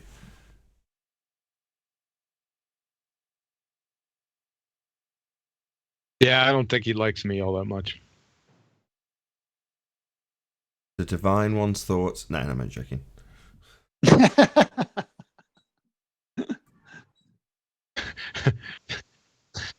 I'm a total bastard, aren't I? When I listen to these things back, I think you're such a shit, you know, Nathan. I'm surprised people don't despise you more than they already do. Hey man, I love it. I absolutely love it. I was listening to something the other day. It was so funny. Oh, you had just said this on the show a few days ago. You're like, say my name, bitch. I lost it. That's what I say in the chat. So typically you'll say something triggering in the chat of someone else's live feed, or the Uncut and After show. If I'm watching this with you now, I'll confirm it from the chat. I'll wave. Anyway, my point is that you'll say something triggering, and you'll just see you see your own name tagged in red when someone else says your name in a live stream chat. Well, I'll just see a whole load of red just flow up. Obviously, my name being said over and over, and I'm like, yeah, say my name, bitches. Isn't that a song? He says that shit in chat all the time. It's hilarious. Except in ranties, because I've not got mod status, so I can't say bitches. I'm like, give me a mod so I can swear. And he's like, yeah, I'll take that under advisement. Yeah, right. He'd rather give ballers mods than you, Nathan. I know. That's his bag, though. I've more power to him. Yeah, he can do what he wants. It's definitely a dig towards him. Most definitely. Yeah, but it tongue-in-cheek dig at us, you know, and he knows it. Oh yeah, it's hilarious. Ranty likes to remain on the fringes as much as we're good mates. I'm good mates with Ranty. I'll talk to him often, and he'll often phone me up, wake me up, the little sod. But even though that's the case, he has always kind of remained on the fringes. And and in such a way that he can retain associations that perhaps we can't.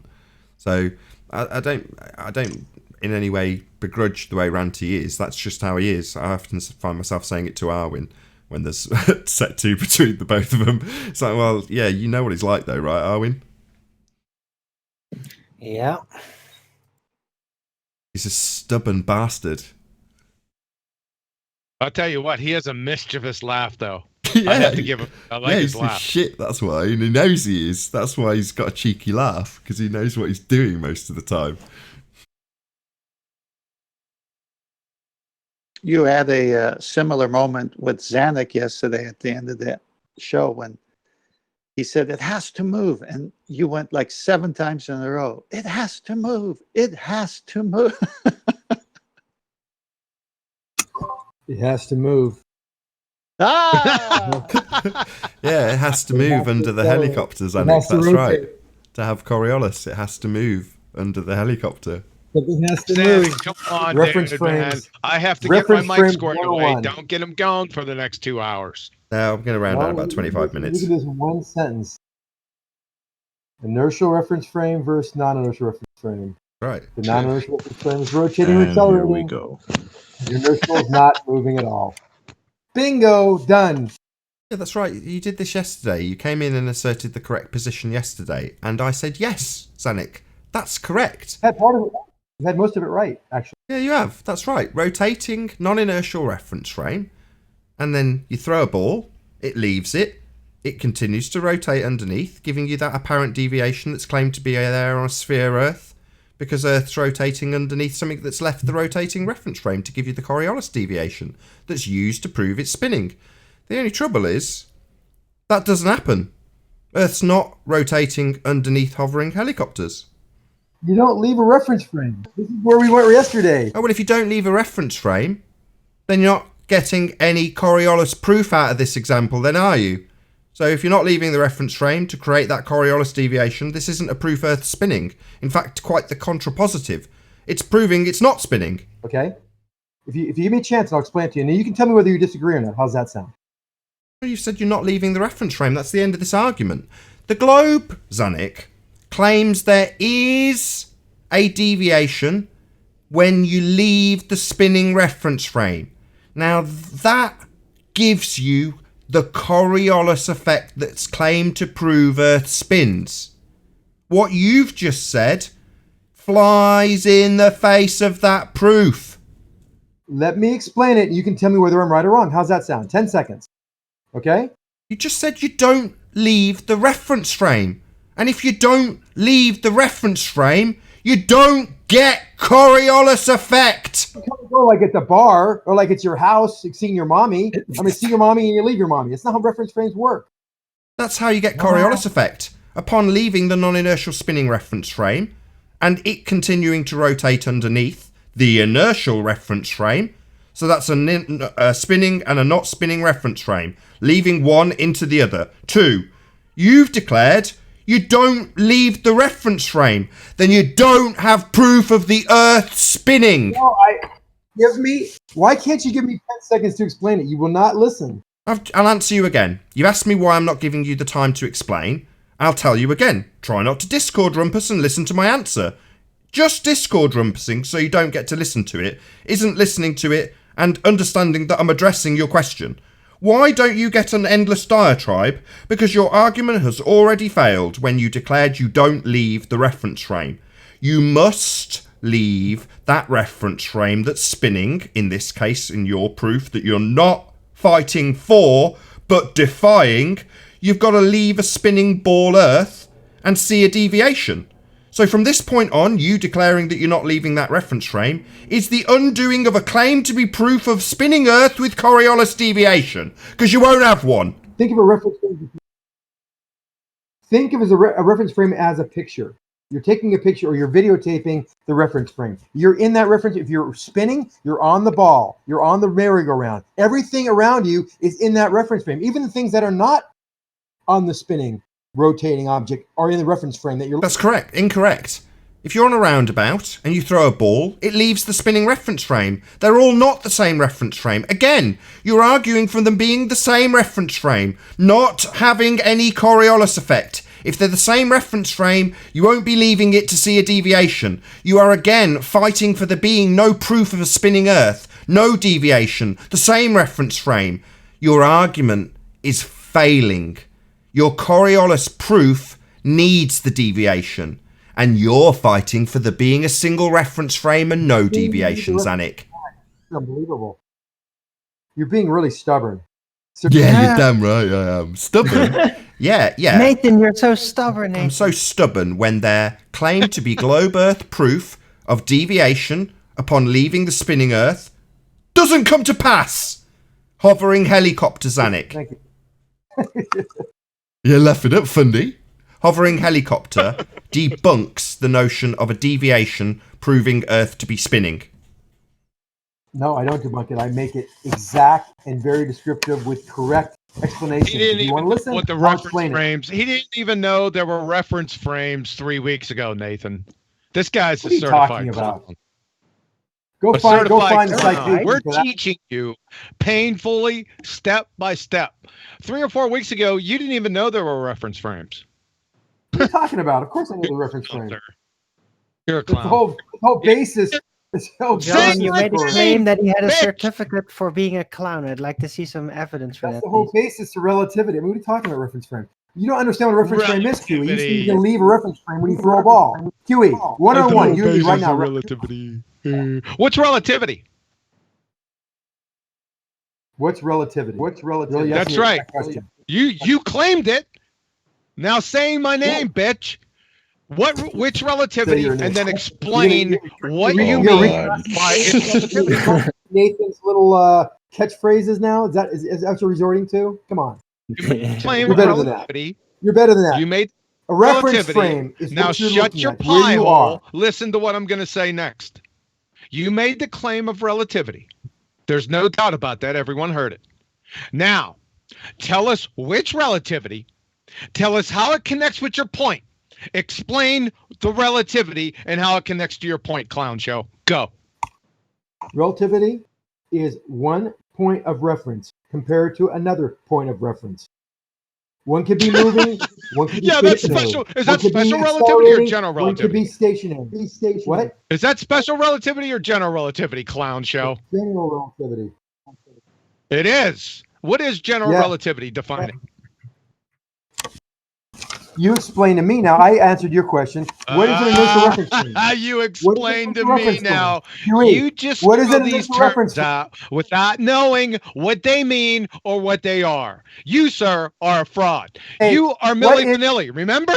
Non-inertial reference frame. On the rain, yeah. Zanuck, clown. What is a non-inertial reference frame, QE? Girl, you know it's true. Ooh, ooh, ooh. I don't like you. Amazing. Somebody kick John.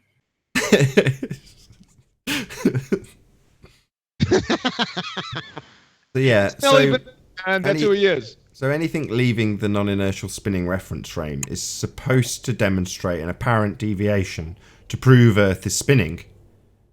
But we don't have that. Helicopters hover above the Earth and don't drift away from you with this claim to be proof of sphere-Earth deviation. It's not there. And all we seem to get is people justifying why it's not there when it's supposed to be proving that the Earth's spinning by being there. Well, first you got to understand the basic merry-go-round example. Then you can go on to the next level. I do understand the basic merry-go-round example. Tell us how you understand it, Zanuck. Okay, so we're on In the full detail. merry-go-round. That is the non-inertial reference frame because we are accelerating, we are rotating, right? That's the definition of a non-inertial reference frame. The inertial reference frame is someone sitting on a park bench watching the merry-go-round. Now you don't have to leave either one of those to be in those reference frames. They could be permanent. You could constantly be on that sideline, not moving, and you can stay there no matter what. You can throw a ball. You can throw a ball on the sidelines there, and you're still, everything, the ball, you, and the throwing of it is still in that inertial reference frame. Incorrect. The ball is still in the non-inertial reference frame when you throw it. When it's in the air. The frame is what you're looking at. Now on the inertial reference He's ignored you. reference frame. He's ignored you, Chocolate. He's continuing in his diatribe and has completely ignored you. I'll just summarise. He has just claimed that you've got a non-inertial spinning reference frame of a roundabout and an inertial reference frame which you can observe from a park bench. He's then double-speaked and said they're all the same reference frame. No, I did not. Yeah, I heard that, bro. You didn't, you're not that slick, bro. You didn't just try to sneak that in. Hey, there. Zanuck, stop lying to us and stop lying to my audience with double-speak. Stop it. I'm not double speaking. You just said you've got two reference frames. You explained how one reference frame was observable from a park bench. The other was the rotating roundabout. Then you went on to say that they are all the same frame, including the ball that's thrown. You are a double-speaking asshole liar. Everything from the park bench is in the inertial reference frame, not in the inertial reference frame. You can't even keep up with your own double-speak. The whole frame has to accelerate. Yeah, he's just going to talk through me. He's not going to acknowledge anything from this point on. Just permanent Discord rumpusing, bro. Because he's fucked and he won't accept it. He's double speak, which we've caught him. He even tripped over him convoluting the two different reference frames when he went in the non-inertial reference frame. The double speak was in the same breath. Even the spinning objects are in the inertial reference frame. Everything is in that inertial reference frame. That's wrong. Wow. Not everything is in the inertial reference frame. The inertial reference frame isn't spinning. So it can't be everything in it because you've got a different reference frame that's spinning. You're a double-speaking liar. You're just here to convince people they're on your reified model with double-speak and lies. Yeah, you just don't get in it. the material I just world don't get it. some- Let's summarise. Coriolis effect is an apparent deviation observed from the non-inertial spinning reference frame as you launch a projectile from that non-inertial spinning reference frame into an inertial separate reference frame. The apparent deviation, called Coriolis effect, is the observation of an apparent curving because you rotate underneath the projectile in the inertial reference frame. The projectile is in the inertial reference frame. You remain on the non-inertial reference frame. That is how you have the deviation. I absolutely do understand Coriolis effect. Zanuck, on the other hand, has just declared that upon throwing a ball from a spinning roundabout, it remains in the non-inertial reference frame. He is absolutely, unequivocally incorrect and therefore does not understand Coriolis. What? That's not right. That's correct. You are wrong. That's not right. You don't remain on the inertial reference frame if you're a projectile travelling through the air. You leave the non-inertial reference frame and travel through the inertial reference frame. You keep declaring they are one and the same, and they are not. You're a double-speaking liar who keeps talking over me when I conclude that point. All you can do is talk through me, highlighting your lies and double-speak. That's all you can do. You're doing it right now. You're talking through me rather than acknowledging me because you're a lying fundy. Anybody who listens to you or George or Rumpus, this is all they can do. I'm concisely summarising his doublespeak. He made it plain. Roundabout park bench. Non-inertial roundabout. Inertial park bench. You are observing a roundabout in the non-inertial, the roundabout which is a non-inertial spinning reference frame from the park bench, which is the inertial reference frame. The frame the ball will travel through. He then went on to say the ball doesn't leave the non-inertial reference frame when you throw it. That is double speak and lies. Yes, you got it. Now you understand. No, that's me highlighting your lies. Not me understanding, me unpacking how you've lied. It's not staying on the non-inertial reference frame when it leaves your hand. It travels through the inertial reference frame. You declared it stayed in the same frame. That is incorrect doublespeak and lies. And if it did stay in the same frame, you wouldn't have Coriolis. Precisely. No.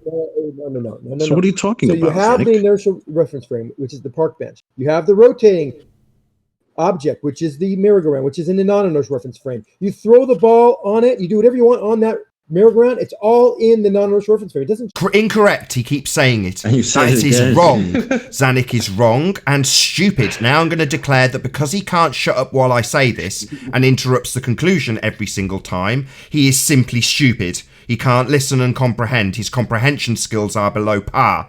I will try again and see if Zanuck interrupts every single time I explain why he is incorrect. If you have the park bench observing the non-inertial reference frame spinning, you have two reference frames. The ball will travel through a straight line through the inertial reference frame viewed from the person on the park bench. Straight line from the park bench, viewing the inertial reference frame. The non-inertial reference frame spinning underneath it will yield the deviation known as Coriolis force because you rotate underneath it when you release the... Oh, he can't listen to the conclusion.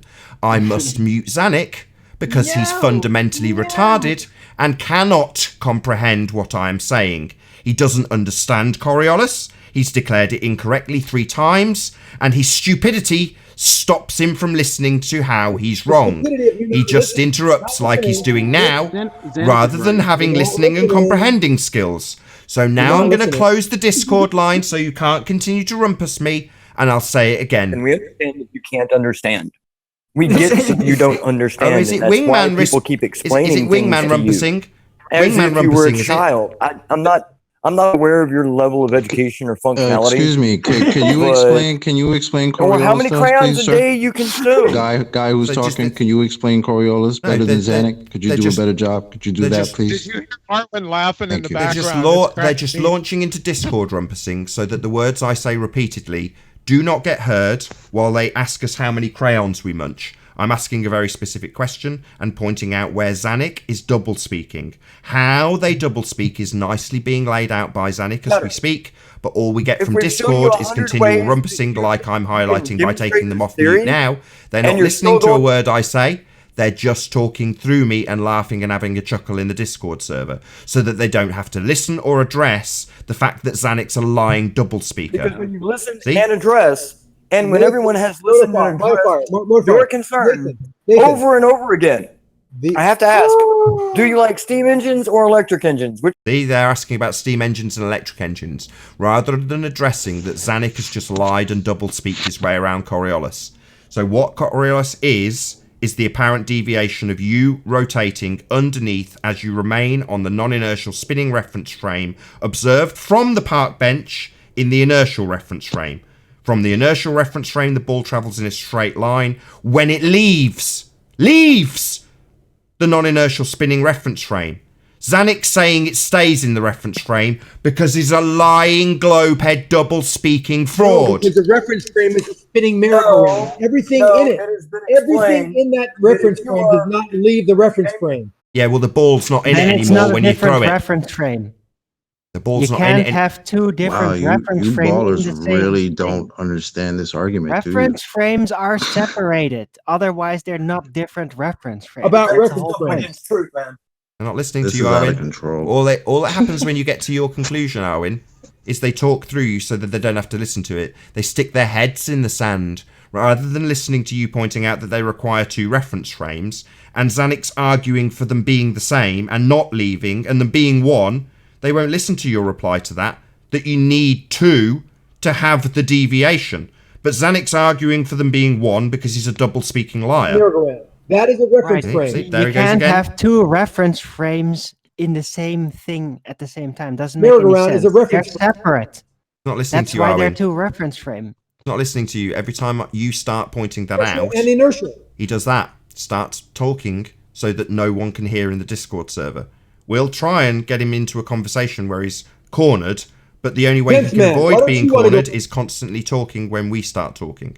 So he doesn't seem like he's cornered, and when we conclude the point and question, he can claim he hasn't heard it because all he's done the entire time is talked over the point, which is you No, need I'm two trying to reference listen, frames. There he and I'm goes also trying again. to speak. There he goes again. It won't get to summarize the point. Someone in his wings will suddenly tell me that I'm just repeating myself over and over again, even though Zanuck's talking through the question and not addressing his doublespeak, not addressing his fraudulent behaviour and lies, and his contradiction in terms, when he describes 2 reference frames, then describes not leaving one of them ever.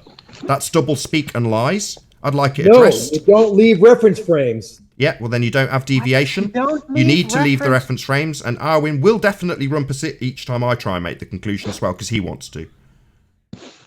Leave reference frames. He's not listening.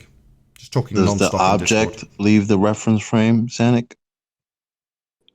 Does anybody want to Does learn the about this? Or ball, they want does to the ball in your example leave the reference frame, He's not Zanuck? listening. If he talks non-stop, Chocolate, he can claim he hasn't been asked and doesn't need to answer, because the answer undoes his religion.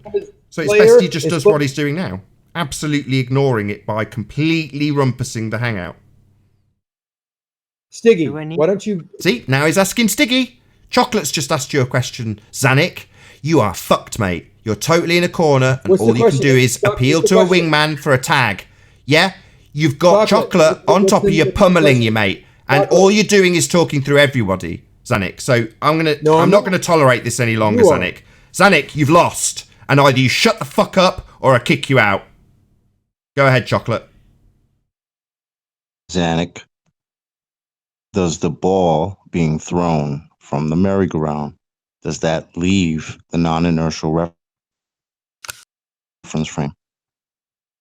I don't think the person asking the question That's actually not understands Zanuck's voice. the basic Who's that premise. asshole? Let's shut that asshole up. Chocolate asked Zanuck a question. Please repeat it. Do not talk, Zanuck. Wait for the question, then answer it. Please repeat your question, Chocolate. Zanuck, does the ball being thrown from the spinning merry-go-round, does that leave the non-inertial reference frame? Of course not. That's incorrect. So then you have no Coriolis and you don't understand this argument. He's just said that if you throw a ball from a spinning roundabout, it doesn't leave the spinning roundabout. Yes, when you throw a ball from a roundabout, it definitely leaves the roundabout. Zanuck is fundamentally retarded. Oh, God, Chocolate, do you want to learn this or not? I don't need to learn from somebody retarded. Your fictional interpretation That was of pretty how funny, Coriolis Zanuck. works, where 2 reference frames can be in the same place at the same time. That's not the real Coriolis effect. Reference frames are separated per default. Otherwise, they're not separate reference frame. They can't be in the same place at the same time. This freaking Yes, they guy's do gonna actually. teach us. These reference frames are at the same place. That's by definition My God, what a you're reference frame delusional. is. You're delusional, Milli Vanilli, aren't you? Same time. That's exact. So you don't understand reference frames. Tell us, get angry, Zanuck. Oh, I get got angry, your like you did yesterday. misinterpretation Get really right, pissed did off. I? Go on. It'll round the show out beautifully. Get got really it pissed off with this, completely Zanuck. wrong. Completely wrong. All the reference frames can coexist. Zanuck, That's what they Zanuck. are. The Yeah, they can all Zanuck, coexist. if the ball doesn't leave the non-inertial reference frame, where is the Coriolis effect seen? from the non-inertial reference frame. No, it's not leaving that frame. It doesn't leave any. Right. No one leaves frames. Yeah, they do. If you throw a ball, it leaves the The spinning frame. ball and enters has to leave the inertial frame, and the person, the observer, has to remain this deviation. If the ball doesn't leave the non-inertial reference frame, how does that person observe a deviation? The merry-go-round? An apparent Not deviation. listening. Your point and question, Chocolate. Seriously, is the too guy just has a devastating. Arwin, for completely fuck's sake, malformed Arwin, shut up! interpretation of Coriolis. Arwin, I just started talking to Chocolate. Done it for this entire show. It's really pissed me off, if I'm honest.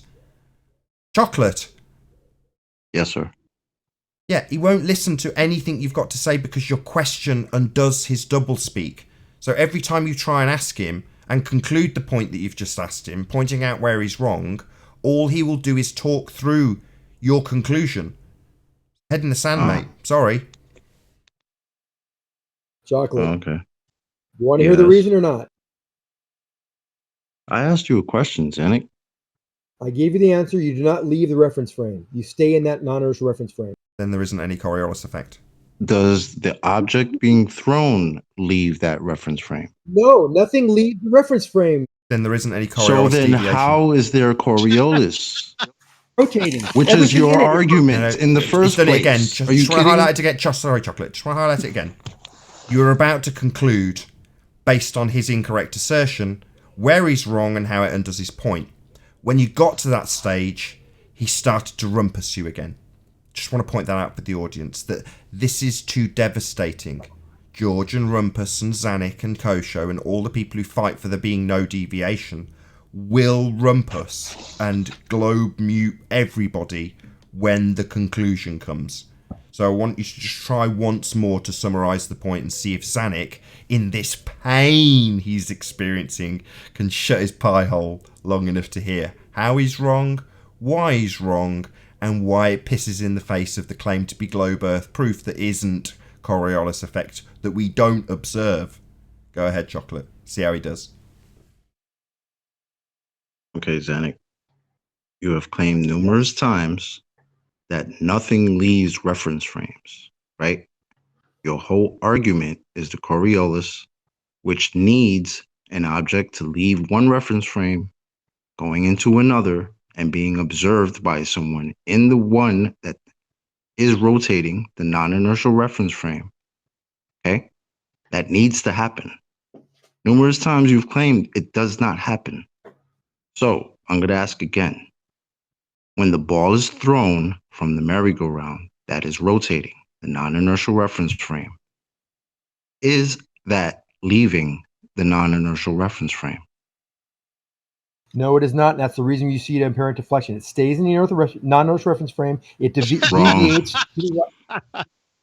Now tell him Wrong. why, Chocolate. You're wrong, Zanuck. If the ball doesn't leave the non-inertial reference frame, you have no Coriolis effect. Hence, you have no argument. There's no Coriolis deviation because it leaves the non-inertial spinning reference frame.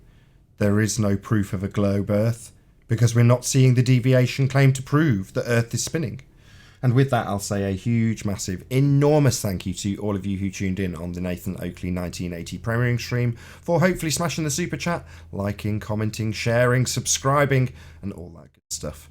Be sure to check out nathanoakley.com and the Flat Earth Debate Forum to keep up to date with the community debate. I've been Nathan Oakley. Another massive thank you to all of today's debating panel, and I'll see you all in the next video. Oh, what a day! What a lovely day!